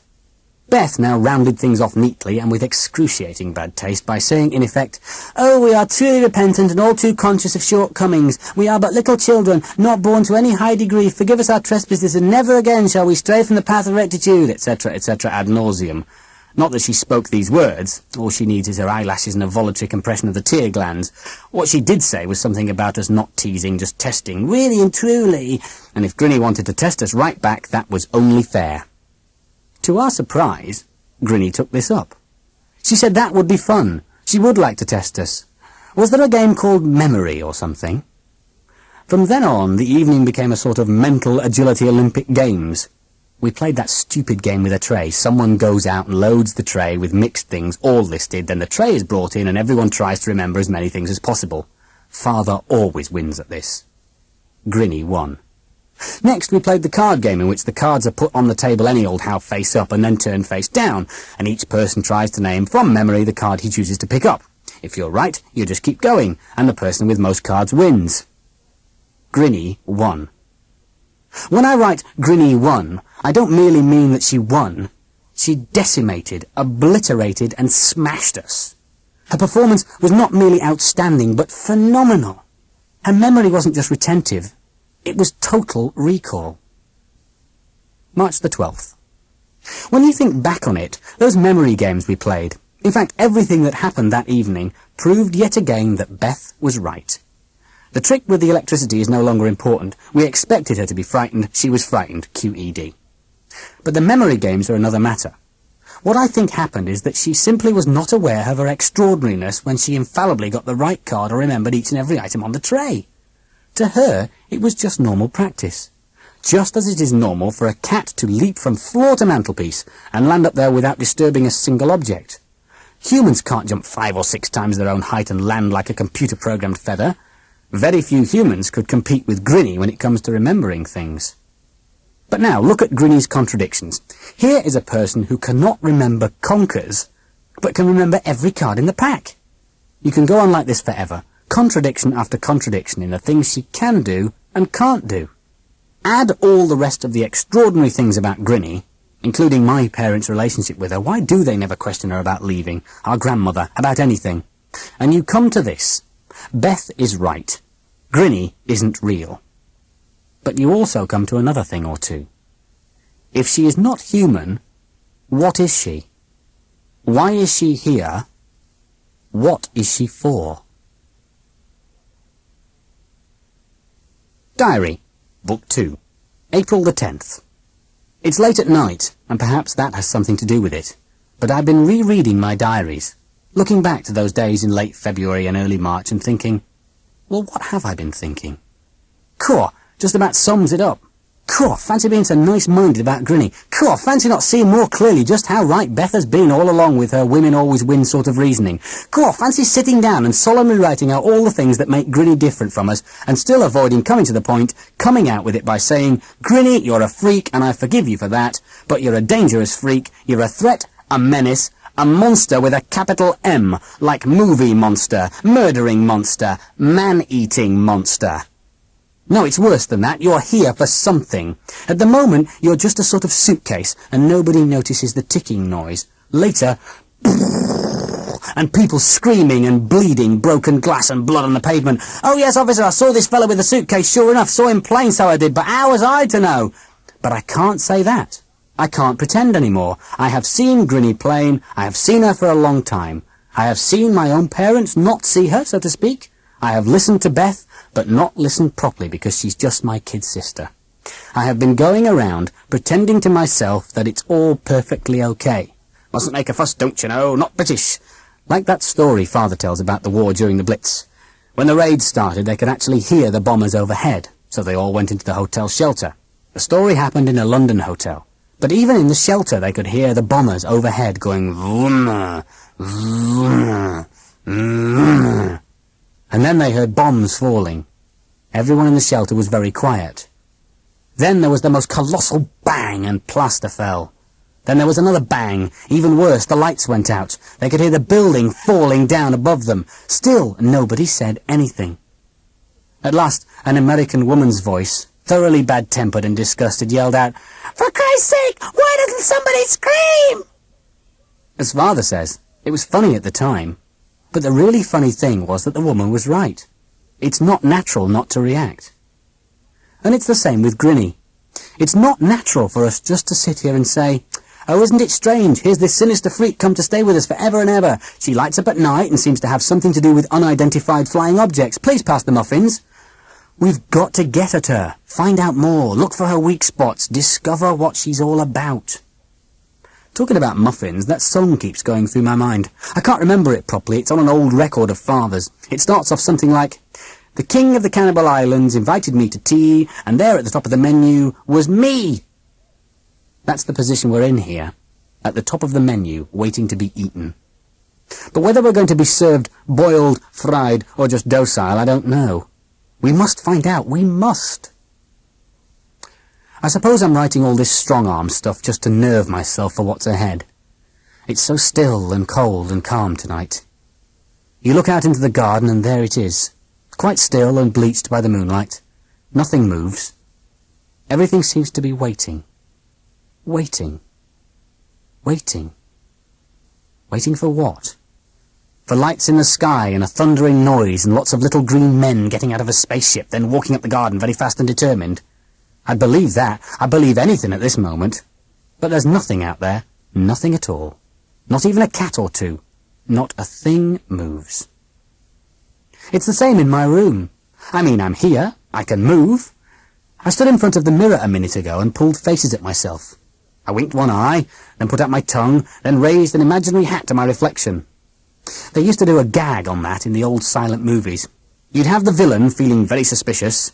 He thinks he's being watched, and of course he is. The chief comic, made up to look just like the villain, is in the room with him. So the villain goes up to an open space, a connecting door, for instance. He takes it for a mirror. He starts going through all sorts of ridiculous motions, and the comic, pretending to be his reflection in the mirror, imitates everything he does. It gets funnier and funnier because you're sure the comic can't keep it up, and in the end he doesn't. He makes a wrong move. It really is very funny. It's quite terrific. And yet, when I was doing it just now, making faces at my reflection, it didn't seem funny at all. Just sort of frozen and waiting. The whole room feels like that. The whole house does. As if something was going to happen, Not now, not just yet, but soon enough. The house has felt like that ever since Grinny came. No, that's not true. Ever since Beth started her hate act. If Beth hadn't come out and said it, wouldn't anyone else have done so? I wonder what Grinny's doing now. I wonder if she really does sleep in some way like we do, or is she just lying there on the bed ticking over like my clock? It makes a hell of a racket, no wonder I can't sleep. If you can't sleep, it's better to get up and do something. Lying in bed listening to your pulses doesn't do any good. So I got up and wrote in my diary. In the morning, of course, everything will be the same as ever. Mum yelling the time at me and sending Beth up to get me out of bed, and Father losing things and the trees moving again in the garden. But even in the morning, there'll still be Grinny. We've got to do something about her, or to her. It isn't just the night and the quietness. I've got this feeling that there isn't much time. We must think of something to do. April the 13th. Tried eyes right on Grinny. It worked. Could be the breakthrough? April the 14th. We tried it again today, eyes right, and it worked just as well as before. It works on Grinny just the same way it works on anyone normal, only more so. I remember Mac and I once made Beth almost hysterical when we kept eyes right up for a whole afternoon. The effect on Grinny is even more dramatic. It doesn't just upset her, it seems to throw her right off her tracks. Even I would call the effect sinister. The beauty of eyes right is that no outsider can really be positive you're doing it, so you cannot be accused of anything. Not that I would mind much if someone did accuse me. I am sick and tired of the whole Grinny situation, and the sooner we can bring it out into the open, the better. Beth was right all along. It only remains to find out just what she was right about. Mac wanted to make what he called an elegant variation and do it to the left instead of the right. But I said, no, we'll stick to eyes right. It must always be done the same way so that the effect builds up. So, after dinner, when we were all alone with her, we gave her the treatment. We all stared at a point just 1 foot to the right of Grinny's head whenever we spoke to her, instead of looking her in the eye in the usual way. We opened the proceedings by a minute or so of silent eyes right. Then Beth said, "I did like the pudding, didn't you, Grinny?" As before, Grinny was shifting in her seat, trying to get into our line of sight. She was twitching towards the place where our eyes were all focused. She said, "I have a slight headache. I'm not well tonight." Mac said, "Can I get you an aspirin?" She tried to catch his eye, but of course couldn't. She bobbed to the right and said, "Oh no, there's nothing serious." "Let me get you one," said I. She tried to focus me, but couldn't. Beth said, "Is it very bad, Grinny?" And Grinny was obliged to look at Beth, who was looking where Grinny wasn't. Anyway, it went on and on until she started dabbing her hand towards her face as if trying to reassure herself that she was there. Then the next stage set in. She began to lose her temper. She became waspish, just like the last time. She said something about behaving oddly, which was a mistake. Beth got to her feet and went nearer Grinny, still looking 1 foot to the right of her eyes, and said, "Oh, Grinny, do let me get you an aspirin. You must have such a bad headache." Of course, the nearer you get to a person, the worse the effect is. Grinny started to twitch her mouth and shift her head, but as usual she never changed colour, nor did she breathe faster. In the end, the same amazing thing happened as before. She seemed to go into a funny state, where she was only half with us. She started speaking in Grinnish, the very fast twittering sound, much faster than a real person could talk, all mixed up with ordinary English. Her eyes were not focusing, they were flitting about very slightly. I am going to try and write down what she says in this condition. "I do not know why you impolite, so very rude, inconsiderate, mean no harm." Grinnish for some seconds. "Perfectly calm, such charming children, not at all, could not possible guess." Grinnish. "Look here, very fast. Look at me, the girl knows nothing, everything." Grinnish. "It was a mistake, oh dear me, quite a serious mistake, a mistake, but none of us is perfect, not a vital mistake, but a mistake." Grinnish. "Too late to remedy, knowledge is a power. Look at me." Grinnish. These are not her exact words, they could not be. She was gabbling, sometimes very fast. She accelerated until she lapsed into the twittering of Grinnish, then came out of it back into our language. The things I have got right, however, are important. The feeling is right, I am sure. She seemed to be practising clichés, set phrases. "None of us is perfect" is obviously a phrase she had picked up and saved for future use in ordinary conversation. It is important that she said, "Look at me, look at me." She must have had at least a suspicion of what we were doing to her with our eyes right trick. But she did not know the counter move. She didn't know how ordinary people would behave. Father, for instance, would just have said, "All right, joke over." There is another possibility, though. Perhaps she never knew that we were playing a trick at all. Perhaps she thought that something was wrong with her own body, that it had slipped in space. This could be the answer. I can easily imagine myself wearing the skin and bones of an alien being, finding things just a little difficult now and then. You have been briefed on every possible thing. Your bosses instruct you that you show you are pleased by bending up your mouth so. The word for that is smile. That when you sit down, your legs must not straddle apart if you are a lady. That you do not touch people or let them touch you very much. Though sometimes a human may come up to you, take hold of this hand, the right hand, and shake it up and down, or even press his or her food hole against your face. A kiss. Right, fine. You learn all these millions of crazy rules. You have a fantastic memory, but you still make mistakes. For instance, you reveal your fantastic memory, which in itself is an error. You appear to believe in possibilities, and when the eyes right game is played on you, you know something is wrong, but you don't know what. You think, it could be me, I've slipped sideways in my alien skeleton and skin. Or you think, this must be one of the things these foreigners sometimes do, I dare not make any comment. You could react in any one of a dozen different ways, all of them wrong. I will write down what I think happens to Grinny when we give her the eyes right treatment. It is this. She feels the same uneasiness, even fear, that humans feel, that a dog can feel. The fear turns to a sort of panic. Then the panic, in Grinny's case, turns to a hypnotic condition of some sort. She is not only feeling literally out of place, she also feels out of character, out of mind. Again, literally, she does not know where she is. And that is why she lapses into Grinnish, which I assume to be her own language. And serve the old hag right, it's only justice. She says, "You remember me?" to adult humans, and puts them into some sort of coma. We do an eyes right on her, and accidentally discover that we can do much the same thing to her. Put her in a coma. Serve her right. April the 18th. Got Grinny in the garden on her own. We manoeuvred her nearer and nearer the swimming pool motor to soften her up, fear of electricity, and then started the eyes right, all three of us. It was faster this time. She tranced very quickly without much resistance. Strange feeling in open air, watching old lady gibbering and squeaking, then talking polite old lady English. I'm writing this fast because something is going to happen soon and I want to leave a record, but everything is a mess because of Mac's hand and the big row, so must scribble. Beth looking very mean and purse-mouthed, obviously determined to have a go, but not knowing how. Grinny babbling. Mac accidentally starting Grinny off by trying to get through the trance to her. He said, "Tell us about the spaceships," or something, but no reply. So he said, "You can tell me, Grinny, it's Mac. You remember me." This is Grinny's own trigger phrase. And it made a bang all right. She suddenly came right out of her trance, snap, and looked about her for a split second, then fastened on Mac and said, "I beg your pardon?"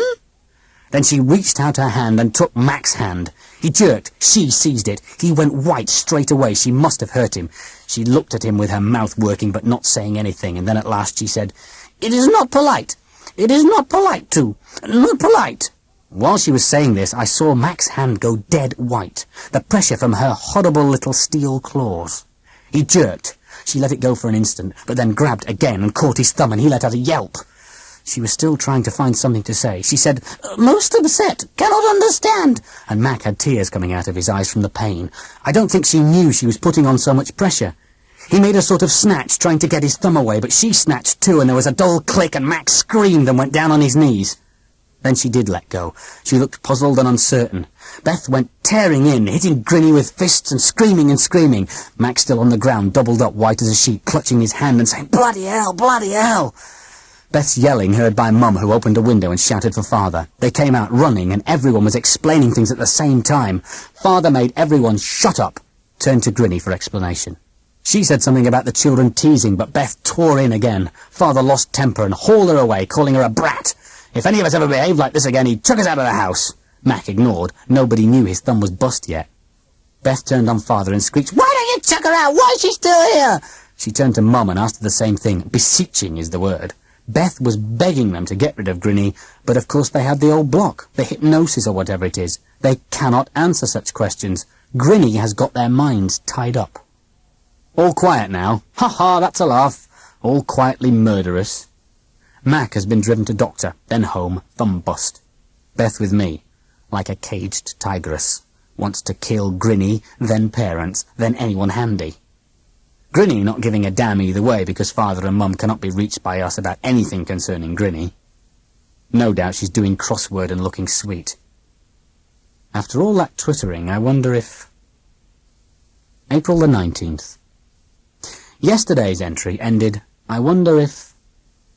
Then I had to go downstairs to be bawled at by Father, who is pathetically determined to be master in his own house. If only he knew. But it's not his fault, of course, so I just stood there and let it roll. What was I wondering if?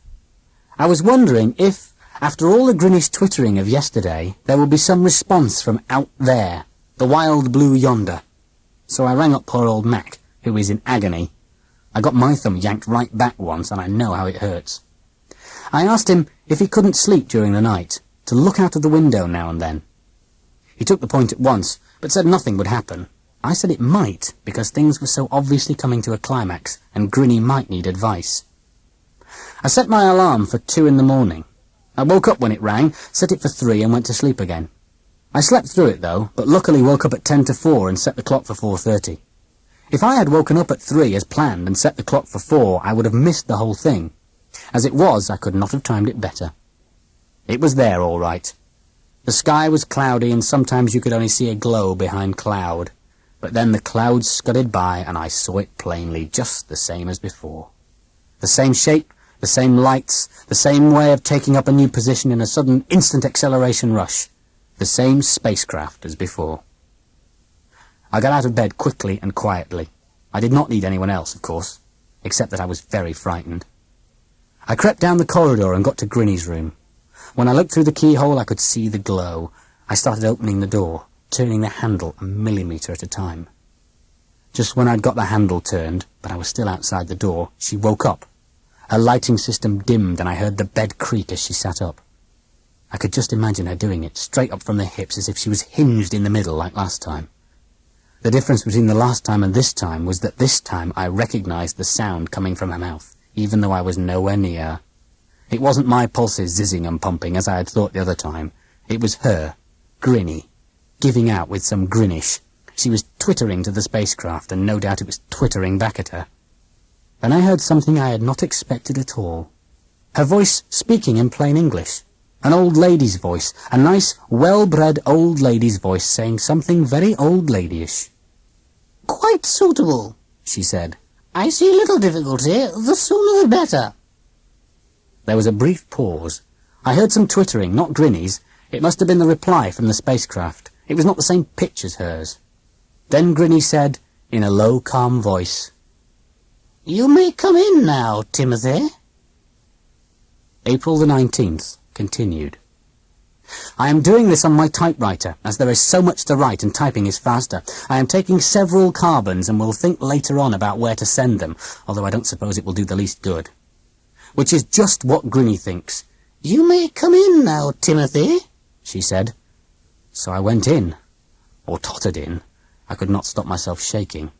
It was not like being frightened, it was more like going to some large and respectable person who you knew was about to tell you in a very correct voice that you were going to die in 5 weeks precisely, or be expelled from school for some disgusting crime which would be written up in the local papers.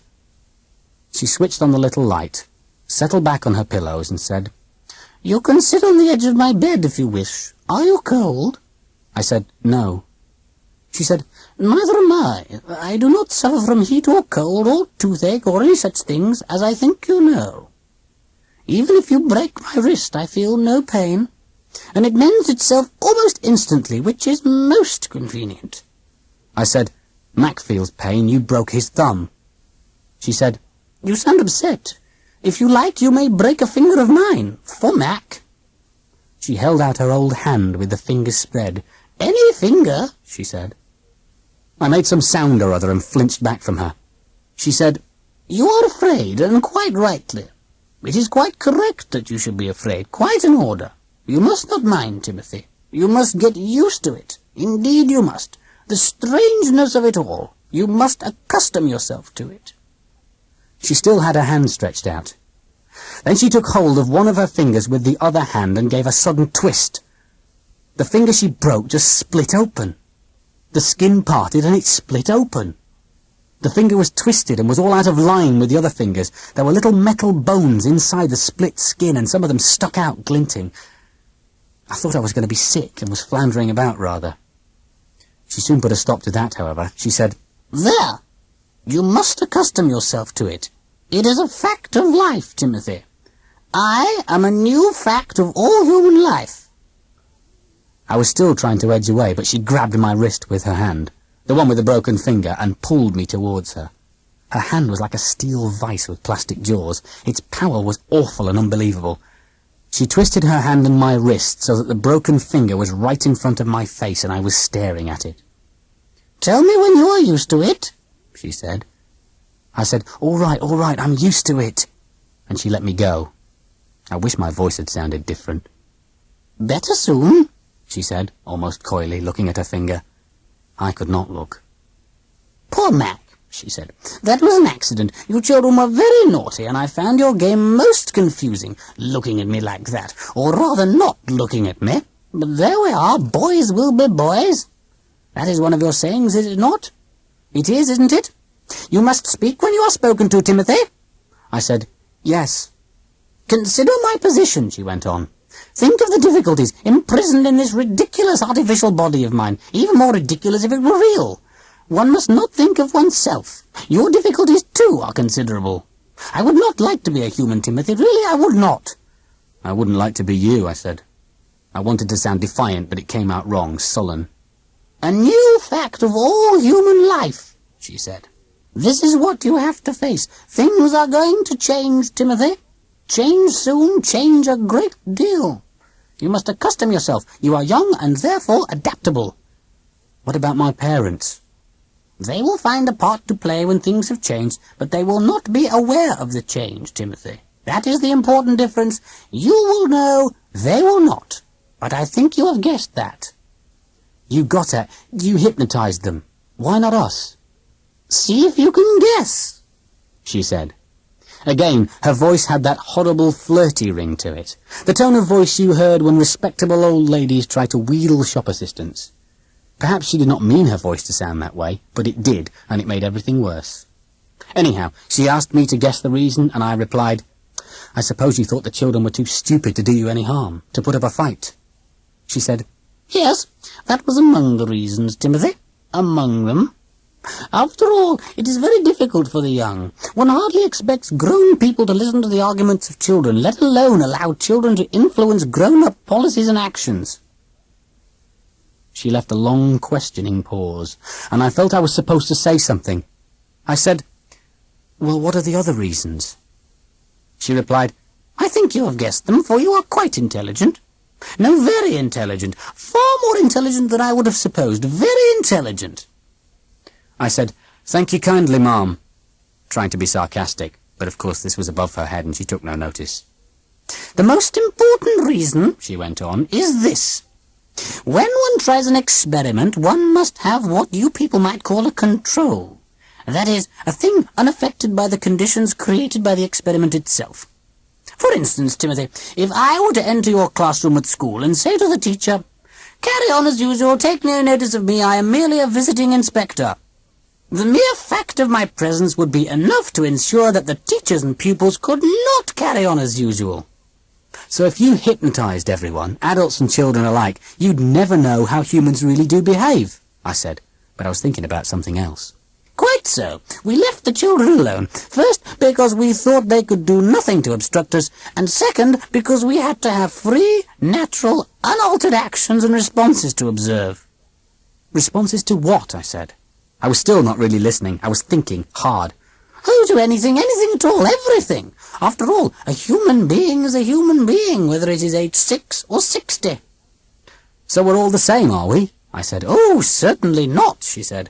"That is one of the many things I have discovered that surprised me. You are very different from each other, far more different than we are, in the place where I come from." "So all your prying and peeking in the swimming pool wasn't wasted then?" "Oh, how very sensitive you are about that," she laughed. It interested me greatly, your response to my prying and peeking. I looked up some words in a dictionary and tried to make a rhyme about human sex. Prudery, nudity, rudery, crudity. I'm glad you find it all so funny, I said, trying to sound dignified. The facts are not very interesting or amusing, she said, but human reactions to facts are always interesting, and sometimes very funny indeed. The thing that most puzzles me about you humans, she went on, are the extraordinary contradictions you display. You are the most humorous race we have yet encountered, but the very things about which you make jokes are those that puzzle and distress you. To make your excellent jokes, you must have great insight and knowledge. Yet having made the jokes, you remain as ignorant and insightless as ever. There is no such word as insightless, I pointed out. Impercipient? She said. That could be the word. It was in the crossword puzzle of February the 12th. How very difficult these puzzles are for a stranger. But we're still a simple little lot, I continued. No trouble at all to super brains like yours. I was still thinking in the back of my mind about how to murder her. All the trouble in the world, she said. I never realized until I came here how powerful emotions could be. Reason against emotion. Any civilization must fight that battle. Your civilization is quite advanced, quite well developed. Yet, despite your achievements, your emotions seem to dominate you. You have only 2 sexes and you make more fuss about them than we do about 5. You invent excellent weapons with which to slaughter each other, then weep when a puppy dies. Really, Timothy, if only you could look at yourself and the whole of your race without emotion, I think you would agree with me that you are quite, oh dear, what is the word? Suitable, I said flatly. Her manner changed. She stopped being a nice old lady. Yes, she said at last, you are a very intelligent boy, Timothy. Suitable. I wonder how many of my own sons, I have a great number, far too many, would have understood so much from a single word. It wasn't from a single word, I said. It was from all kinds of things. I was going to say more, to mention her fear of electricity, her speaking of Grinnish, her worried look when we pretended we had been seeing UFOs for years, but shut myself up in time. But it all comes down to one word now, doesn't it? I went on. We're suitable. So it's game, set and match. I beg your pardon? You have won, and nothing can stop you. That is right, Timothy, she said. Nothing can stop us. She settled back in her bed and said, Look, my finger is almost healed. You may go to bed now, Timothy. Good night. I went to bed and thought. I thought about how to kill her. But then I thought, what difference would it make? April the 20th. I see that I have failed to make myself clear in what I wrote yesterday, so this time I am going to put down all my conclusions in an orderly manner. Situation. Our so-called Great-Aunt Emma is an alien being from another planet, sent to find out how suitable this planet may be for invasion by her species. She is advanced guard of an invasion. Her job is to evaluate and understand us, to find out how much opposition we would be likely to offer the invaders, how suitable we are. The thing has been tried before, but other places weren't suitable. Our planet is. Method. To enter our home, Grinny hypnotized all adults she met by using the phrase, "You remember me." She used this phrase on adults only. She took the children as she found them because she thought that A, children could not offer effective opposition, and B, because she needed to observe human beings in their natural, unhypnotized condition. Responses. The children soon discovered that there was something wrong with Grinny and tried to find out what was wrong by laying traps for her. While they were doing this, they felt they were making important and progressive discoveries. What they failed to realize was that Grinny did not very much care one way or the other. If the children had said, "There, we have found you out, you are an alien," she could have replied, "Yes, quite right, and what are you going to do about it?" Powers. Any adult Grinny meets, she can control instantly. Presumably she could do the same with children if she wanted to. She nearly hypnotized me. She can communicate with her superiors or allies, or whatever they are, the beings in the spaceship. But she cannot do this at very long range. If she could, why should the spacecraft have come within sight of our planet? She has great physical strength in her non-human body, but I do not think this is important, certainly not to her. Her body has been made to measure for the job of posing as a human being. When she has no further use for it, she will assume her own shape and body. She seems to have great mental powers. Her memory is inhumanly good, for instance. But it does not seem that she has comic strip superhuman powers. She has to speak a language. She cannot project thoughts or anything like that. She has to talk Grinnish to communicate with the spacecraft. Sometimes she says things that indicate all is not well on her own planet.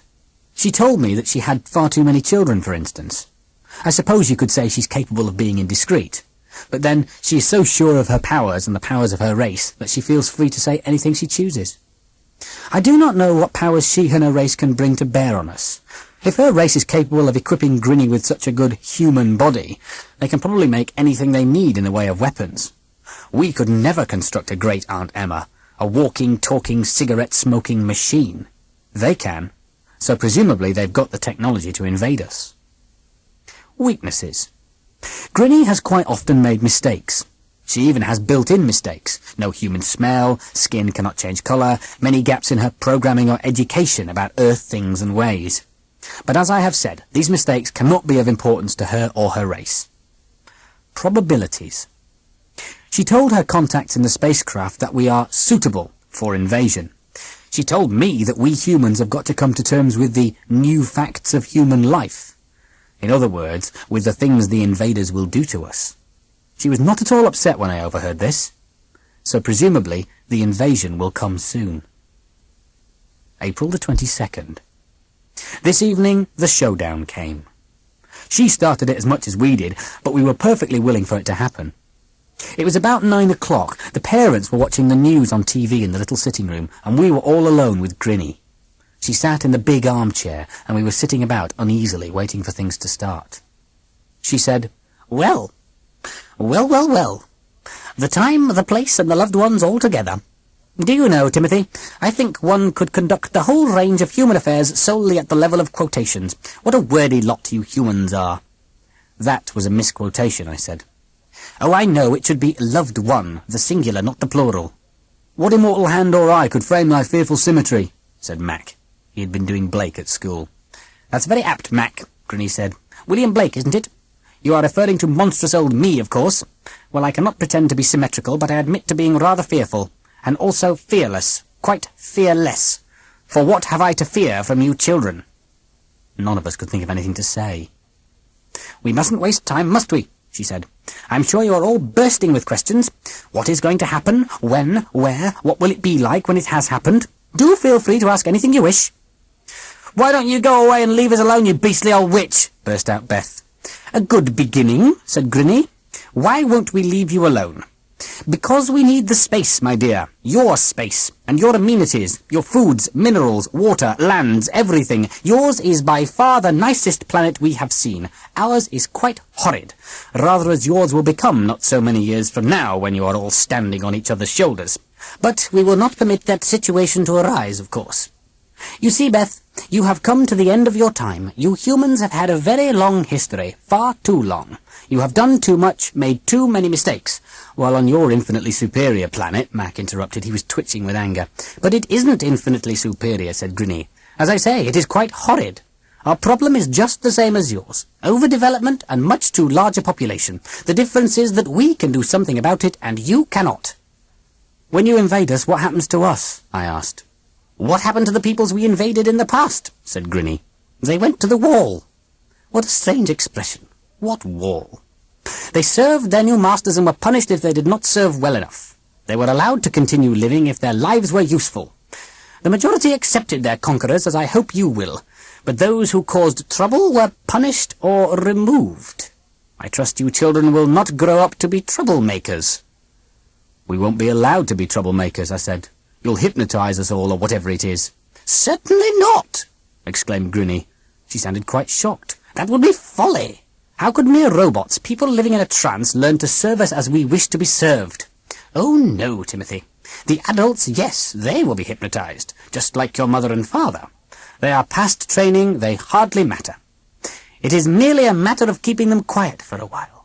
But you young people, by which I mean those that have not reached adolescence, you must be encouraged to expand and blossom and grow into what?"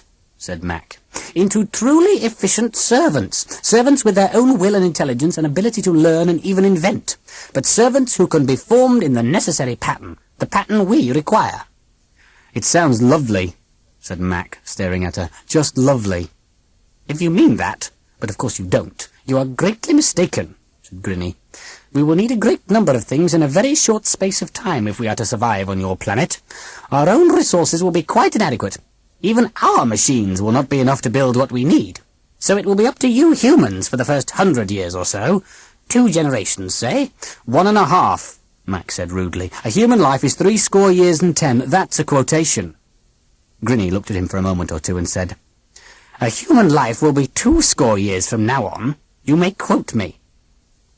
I could see it all clearly enough. When the invaders came, we would be their slaves.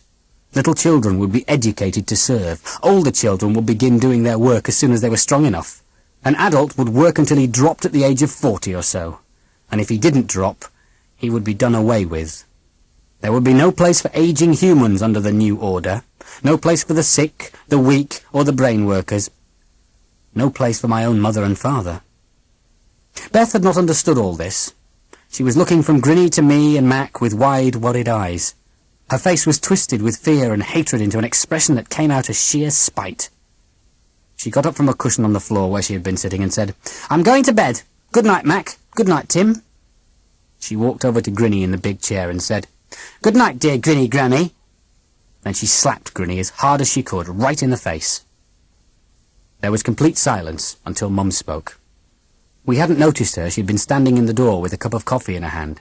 She had seen it all, of course. Mum said, Oh, are you off now, Beth? Well, good night, darling. And Grinny looked at Mac and me with eyes that were expressionless before she said, Good night, Beth, dear. Sleep well. April the 23rd. We met in Mac's house because we wanted to get away from our own house and the feeling of Grinny being all around us. Meeting of the GCG called to order, said Mac. Somebody start us off. Beth made a vulgar noise, and Mac said, What's that for? For being bloody wet, she replied nastily. You shouldn't say bloody. Girls shouldn't swear, Mac began. Bloody, bloody, bloody, bloody, said Beth. The GCG, you make me sick. I second that, I said. It makes me sick too. We've had enough about GAE and the GCG and Grinny Granny. There's nothing for us to be funny about anymore, so let's talk seriously. Mac? I want to start, said Beth. All right, well, I vote we kill her, tonight. I suppose you're feeling bloody-minded enough, said Mac, emphasising the bloody as a way of ticking Beth off, to do it yourself. Yes, said Beth. She said the one word in a way that stopped anyone else from speaking. She sort of punched it at us. It made me feel sorry for Mac, feeling as he does about Beth. If he thinks she's some sort of fairy princess, that yes must have changed his mind. All right. How would you do it? He said, rather feebly. She said, I'd get the big hammer and a poker and bash it through her head when she's asleep. Mac said, for heaven's sake. Or I'd push her against an electric fire, that radiant one, the one with the live wires, she continued. She did not speak at all loudly. Obviously she had been thinking about how to kill Grinny, and these were her answers. Mac and I couldn't think of anything to say. She suddenly noticed the silence and said, sounding like an ordinary little girl again, It isn't as if she were human, is it? Mac started to say stupid things to her, calling her vicious and so on, until I cut in and said, Beth's right. She's been right all along, Mac. You'd better shut up. He said miserably, All right then, what are we going to do? First, I said, we've got to make our minds up to it. Grinny isn't just some fairy tale ogre. She's here, and she's real, and she means what she says. We've got to win against her, but that's not the same thing as killing her. Why not? Said Beth. Several reasons. Killing her proves to them, whoever they are, that we've got a limited amount of power, but only limited. I mean, suppose Mac failed an exam at school and he managed to get to the man who marked his papers and did him. All right, the man's clutching his nose and saying, Don't hit me again, you win. But it makes no difference, does it? Mac still hasn't passed the exam. I don't understand, said Beth. Tim means we've got to win a moral victory, said Mac. But I don't suppose you understand what that means, he added bitterly. I do understand, I'm not stupid. Tim means it's no good just bashing her, that's not enough, but I'd like to bash her all the same. Anyhow, there might be more of her. What was that? I said, and Mac's mouth dropped open. You mean more Aunt Emma's? Ours isn't the only one. The idea stopped us cold. We hadn't thought of it before. I can't think why. Then Mac, having thought for some time, broke the silence. No, he said, I don't think so. Why? Well, just think of the difficulties. I don't mean the sort of production difficulties. You could just as easily make 3 of her as 1 for all we know. But think of the risk for them. Think what a chance they're taking, planting just one Aunt Emma among us. I mean, we've already found out all about her and we're not over bright. Suppose they pick someone stronger than us or cleverer. Suppose, for instance, they planted an Aunt Emma in the right house but in the wrong neighbourhood, where there was some stroppy and inquisitive character in the place who wouldn't let go, who'd keep probing and asking questions. Well, someone like Mrs. Thrupp was. We had a Mrs. Thrupp a few houses away, and you couldn't stop her. Not only did she know all about everyone, she was quarrelsome with it. She liked picking quarrels about overhanging branches or children playing, because in that way she could poke herself into other people's business. "Or suppose you'd listened to me earlier," said Beth. Everything she says nowadays seems to have a nasty edge to it, but here again she was right. If Mac and I had been different people and Beth had been the same person, by this time we'd have done something about Grinny. Mac said, "I don't think they'd take the risk of making more than one Grinny. And when she was showing off to us the other night, she didn't give the impression that she had any friends except them, the spaceship lot. Besides, there's yet another thing." "What?" "It doesn't matter either way. It doesn't matter at all how many Grinnies there are. It's beside the point, as long as we don't kill her. Killing her doesn't prove anything. Her masters would just write her off and say, 'All right, a pity, but we'll go ahead.' Anyway, we don't need her any more now. No, what we've got to do is make her surrender." "Make her surrender," Mac repeated. "That's it. She's got to tell them that we're not suitable. It won't do any good coming from anyone else. And once she's told them," I said, "it doesn't really matter if there are other great Aunt Emmas. As far as they are concerned, one single failure is enough. Just one voice saying, 'Not suitable,' is all we need." We were feeling quite pleased with ourselves at this point, having done our little logical exercises and come out with full marks. But then Beth said, "All right, now what?" And we were back at the beginning again. We thought for some time, and Max said, "What about your parents? Couldn't we make an attempt to get through to them, to break through their hypnosis or whatever it is?" Beth and I both said, "No," at the same time. "I bet we couldn't, however hard we tried," Beth said, "and anyhow it would take too long. I mean, even if we broke through, we'd still have to explain. It would take weeks." "We've probably got weeks," Mac pointed out. "No, we haven't," Beth said sharply. "Why not? How do you know?" "Because I know, and because she's told us so much. Something's going to happen soon. I know it is." Neither Mac nor I felt like arguing this point. "Well, what can we do?" said Beth. "What weapons have we got?" said Mac. "Only one," I said. "The only thing we've ever pulled on Grinny is the eyes right trick." I think she still doesn't really understand it. I mean, she knows what it is and what's been done to her. "But she doesn't know how much has been done," said Mac. He was getting excited. "She talked about eyes right too calmly. It's like those people who are hypnotised on a show and made to do ridiculous things. You know, pretend they're monkeys and scratch themselves, that sort of thing. And when they come out of it, they just look around modestly and smile politely. Even when they're told what stupid things they did, they still can't believe it." "It's the only thing we've got," I said. "It's not good enough. I wish we could kill her. I wish we could do something to her," Beth shouted. I said, "Shut up, Beth. Unless someone can come up with something better, a new idea, we'll take a vote. Let's all sit still and think for 3 minutes by my watch, beginning now." I looked at my watch, and we started thinking. At least Mac and Beth probably did, but I couldn't. I was thinking of Beth and wondering if she was really such a bloodthirsty horror as she seemed, or whether it was just Grinny acting on her instinctively female responses, to put it less grandly, her built-in bitchiness. Just once, I've seen my own mother turn into a screaming, tearing wildcat. It was when a couple of teenage yobbos got hold of Beth behind the big tree in the playground. They didn't do anything much, but when Mum caught them a day or two later in the village street, she just screeched and smashed and flailed.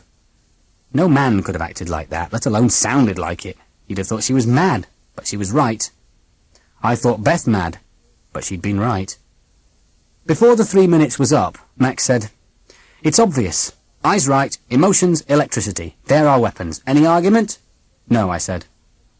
"No, but soon," said Beth. "Tonight." We talked some more, deciding just what to do, then broke up. "Tonight, remember," said Beth. "Not later." April the 24th.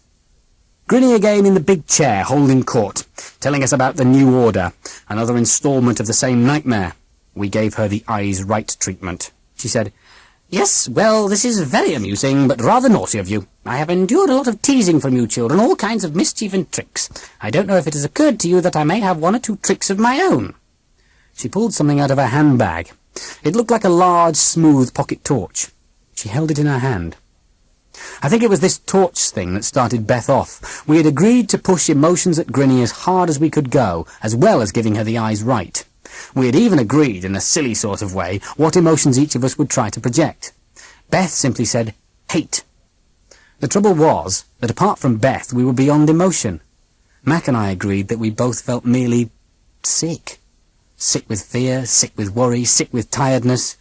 Neither of us could sleep properly, and when we did sleep, we had dreams.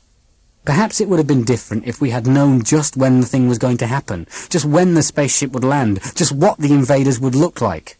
But we knew nothing, and Grinny wouldn't tell. All we knew was that sooner or later it would happen. Adults over here, children over there, get marching. If you didn't march, something to tickle you up and make you. No time for goodbyes, no reason for them even. The parents would talk about all the usual home affairs. Marjorie's O-levels, how expensive good beef is, let's have coffee at 11 on Tuesday. And some of the little children would shriek and cry and tug at their mother's skirts. But Mother would just turn round and say, oh, you are being naughty today. Run and join the other children over there like a good girl. Mummy will be with you in just one moment. And there they would be, the hypnotised and the unhypnotised. The grown-ups chattering away politely as they were herded away together to be wiped out. And the children alone, screaming and yelling and begging in an agony of fear as the world came to an end. At least that's how it is in one of my dreams. There are several variations, some of them highly spectacular and bloody. It's just the same for Mac, of course. Meanwhile, we go to school and do our prep and eat our dinners and lie awake in bed. When you have done this for a week or so, emotions are hard to come by. You just feel sick and rotten and hopeless. Anyhow, Grinny pulled out the torch thing, and Beth tautened like a cat. But she must have still kept on with the eyes right. I know I did. I suppose the emotion I put out was fear and anger, the same for Mac. But with Beth, it was spitting, violent, killing hate. It reached Grinny. She went under. I have one or two tricks on my own, she had said. Immediately Beth got at her. Grinny's voice changed. Useless, she grated. She really did grate the word out, right from her throat. You can hear it on the tape. I had the recorder running. Useless! How dare you? You most certainly not. Will not permit. Most severe and painful punishment. Painful terribly. I warn you, here in my hand. She lapsed into Grinnish. The torch thing had fallen into her lap, but her hand was still clenched as if she were holding it. We kept up the eyes right pressure, and I heard Beth muttering. She was saying, I hate you, I hate you, I hate you. I want you to die and die and die. Then Grinny was talking again. She said, a temporary embarrassment, bring them to order, to heel, discipline. In good time, merely temporary difficulty. Once we are overwhelming, superiority will change and subdue. All in charge, no further trouble, could not possibly allow. Grinnish. Very powerful she is for such a small animal. Oh, how very powerful she is for such a small animal. Oh, how powerful. Oh, how uncomfortable it is, but still one must endure. Merely a temporary situation. She was talking of Beth, and I think Beth knew what was happening. Beth was leaning right forward, glaring at a space 1 foot to the right of Grinny's eyes, mouthing at her. I glimpsed this out of the corner of my eye, but I could have felt it without seeing it. Her hatred was so intense, a solid stream blasting from her mind into Grinny. I tried to stop my brain from just watching and concentrate instead on projecting emotion at Grinny. I would go back to projecting muddle. This is as close as I can get to naming my emotion. Confusion, muddle, worry, doubt, all made into a mixture to confuse and weaken Grinny. I suppose I was mouthing away too, saying things like, you're wrong, you're failing, you're losing, you're done for, you're frightened. Mac had chosen determination. He's very determined anyway. He was simply getting across the thought, you won't, we will, you'll lose, we'll win, we're strong, you're weak. Grinny was deep into Grinnish for quite a long time. She must have been greatly weakened. Her eyes were wide open as if she were in a trance. Her mouth was open too. Her fingers were twisted and knotted in shapes I can't imagine in human hands. They were writhing. I thought it a good time to go and get the camera. Part of the plan was to get together as much evidence as possible of the behaviour and nature of Grinny in case we were ever lucky enough to reach some adult who would listen to us and be convinced and even take action. So, still eyes writing, I got to my feet and slowly went to the door. The Pentax was there, fixed up with the electronic flash gear. I came back step by step, being careful not to step across the sight lines of Mac and Beth. I knew the camera was already correctly set for speed and aperture. I was afraid the flash would spoil everything, but had to risk it. I took one of Grinny from about 6 feet when her hands got into an extraordinary position and her dry, open mouth was gaping at me through the viewfinder. The flash went off, and she stopped speaking Grinnish immediately. But she didn't come right out of her trance, as I had feared. She just started talking English again. She said, "Special circumstances not likely to be encountered when we have established all general overall superiority and ascendancy. Admittedly, most uncomfortable, most, thrice blessed is he who gets his blow in first, a quotation." I felt something touch my leg. It was Mac's finger. He was leaning forward, still eyes writing Grinny, but he wanted my attention. He flicked his eyes towards the French windows for a split second. I looked out of the window. The spaceship was in the sky, closer than I had ever seen it before. So close that you could guess its height, only a few thousand feet. Its shape was criss-crossed by the branches of the lime tree in our garden. I was shaken badly. Mac was too, for he began to talk his emotions. He began muttering, "We're not suitable, not suitable." He was doing this to make himself concentrate. Grinny changed position in her chair like someone uneasily asleep. Her hands began to writhe again, and I thought of photographing them because they were so strange and inhuman, but I was afraid she might wake up. Then I thought, it was difficult to think and at the time keep up the emotion and eyes right, I should photograph the torch thing, which might be valuable evidence. I couldn't look at it myself as I had to concentrate on eyes right. The spacecraft was still there. I could see it without looking at it, as something bright at the edge of my vision. Mac was getting confused too by everything that was going on at the same time. Only Beth was really keeping going. I suppose it was our weakening that made a change in Grinny. She began talking again, this time much more clearly and with expression in her voice. She said, "Most severe and painful discipline, unless I have only to give the order, and the torch thing you called it, the torch thing will punish most severe and painful. Your silly tricks. I saw a flash of light, your silly tricks." But the torch thing was no longer there. It had disappeared, gone, vanished. Beth was saying, "Die, die, die."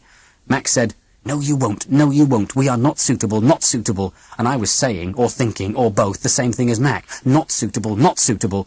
It was the reappearance of the spacecraft that had brought this phrase back, of course. Then Mac changed his tune. He began to tell Grinny that the torch thing was no good, useless. She couldn't use it, couldn't touch it, couldn't reach it. I thought this was a good idea of his. It turned out not to be. Grinny suddenly woke some more. She said, "Emotion? Emotion, the mind?" Then she looked round about her, just as someone does when they wake up, and said, "You children are behaving very stupidly. I shall punish you if you continue with the torch thing." Mac then said, "You can't, it's gone." And Beth screamed, "Gone, it's gone," and started screeching with laughter. She was getting hysterical. Grinny said, "Don't be absurd. Of course it has not gone." She spoke as if she was not quite with the situation. Mac said, "It's gone. It's out of your reach, so it's no good to you." Grinny looked surprised and puzzled and replied, "But you stupid child, I do not have to touch it. It is worked by the mind." There was a sort of gulf or vacuum for a second or two, while the same thought hit all three of us. Somewhere, Grinny's punishment machine was crawling round the room waiting for her instruction. When she gave it, when she flicked it on with her mind, I yelled, "Eyes right!" We all glared until our eyes were bursting, and it worked. She shrunk down again in her big chair and said, "Triggered by the mind? The mind?" She was quiet for a moment. Then she said very sharply and clearly, "Oh dear, I should not have said that. If the nasty children should hear." But we had heard. At last, Beth's voice said hoarsely and softly, "Punish her." We stared at the space 1 foot to the right of Grinny's eyes. Only Mac and I were in the right position to see the dull glint that appeared under the skirt of the sofa. The torch thing. The glint moved, slid across the carpet like a small rat, and silently went towards Grinny. Beth saw it, and I heard her gasp. Then she said, "Punish her?" Grinny said, "Most certainly not. Most certainly. I forbid. I am the master. You will obey me." The glinting rat stopped. I hissed, "Emotions." We all clutched our minds together and beamed them at Grinny. The torch thing slid onwards towards Grinny. "More," I said. We gritted our teeth and poured the stuff at her. The torch thing slid smoothly up the side of Grinny's chair. She was wrestling with herself now, jumping and jerking in the chair. Streams of Grinnish came from her lips. The torch thing paused, swayed, then dived into the sleeve of her dress. It went up her arm. It made a rippling hump under the fabric, right the way up her arm. She made a horrible noise. A horrible noise. Not a scream at all. It was like machinery tearing itself to pieces, like metal cutting metal. It went on and on and on until we couldn't stand it. She was flailing and whipping about with her arms in the chair. I screamed out, "Stop it! Stop it!" And everything stopped. She was still again. Her chair is the wing chair. One of the wings was broken and the cloth on the arms of the chair had been beaten through by her arms. Her sleeves were split and torn, so was the skin on her arms. It was torn. The metal bones showed through. Yet her face was just the same as ever.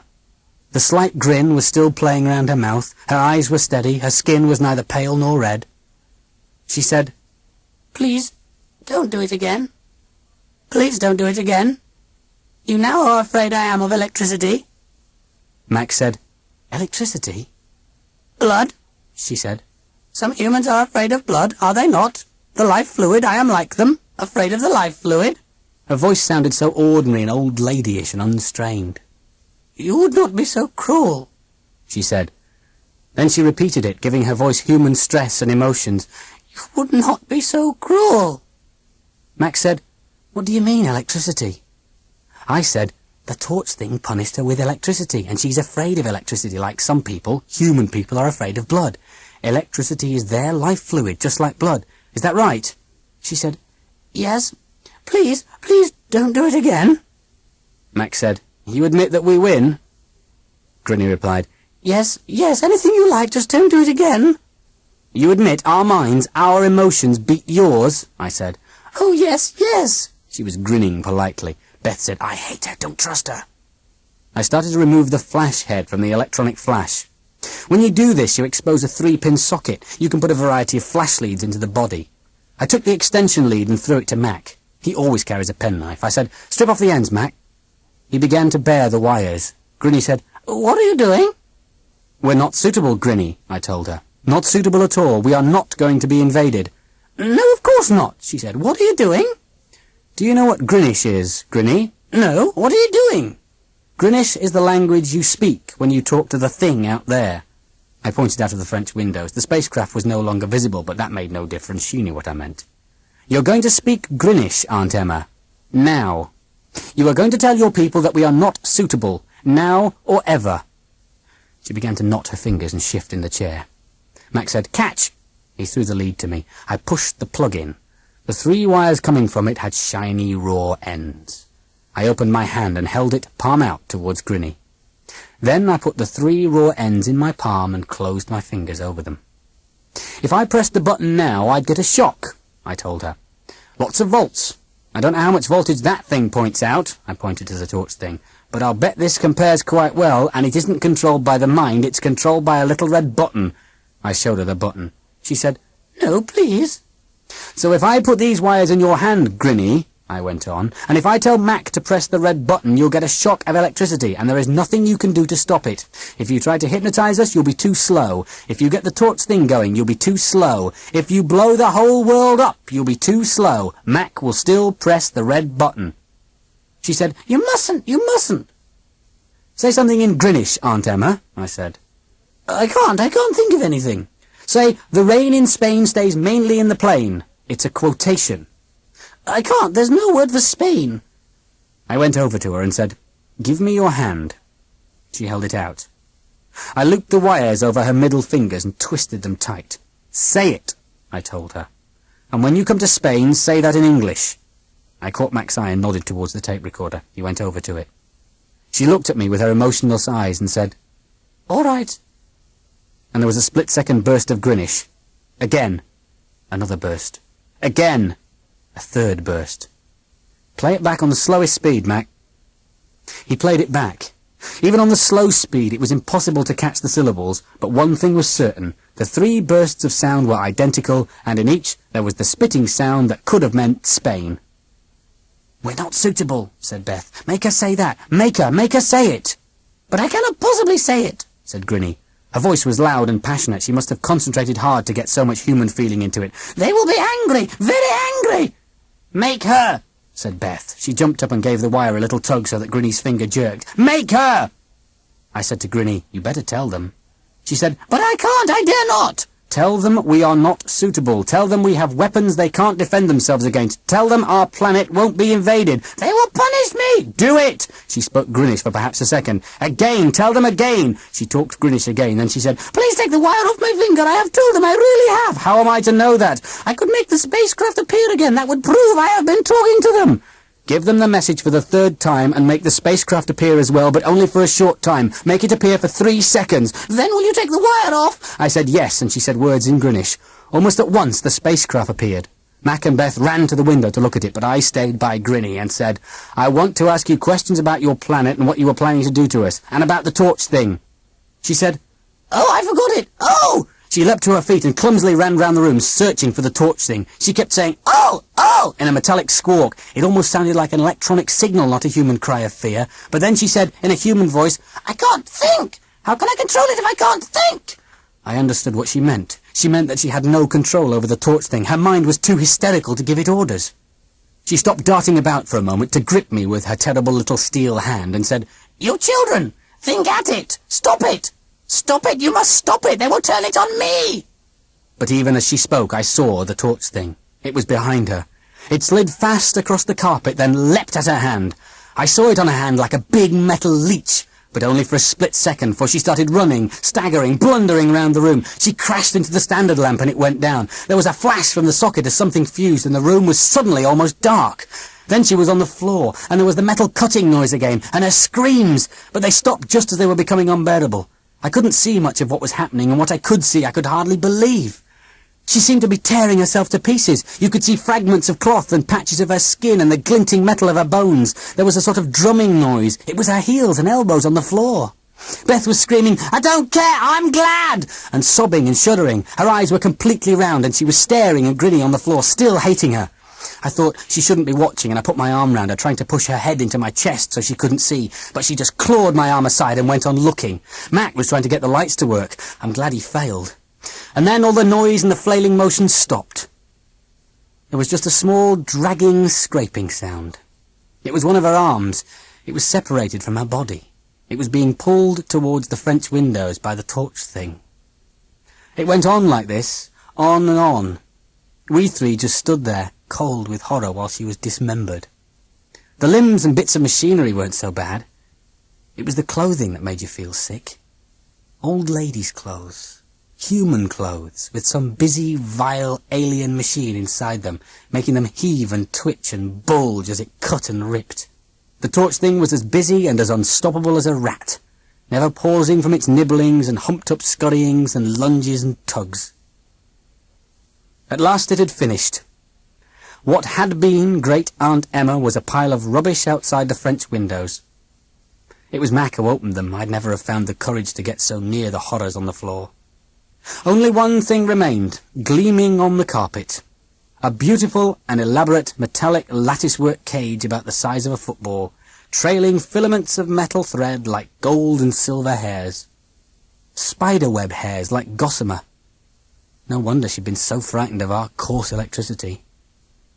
The torch thing arched its back and attacked the cage. There were sharp little clicks as the latticework was snapped or bitten through. A hole was made. The humped thing's back heaved and tugged industriously, and something was pulled out through the hole. It was another torch thing. The two things seized the remains of the cage and hustled them to the pile outside. They did not come back. The sky lit up, and the spacecraft came closer than it had ever done before.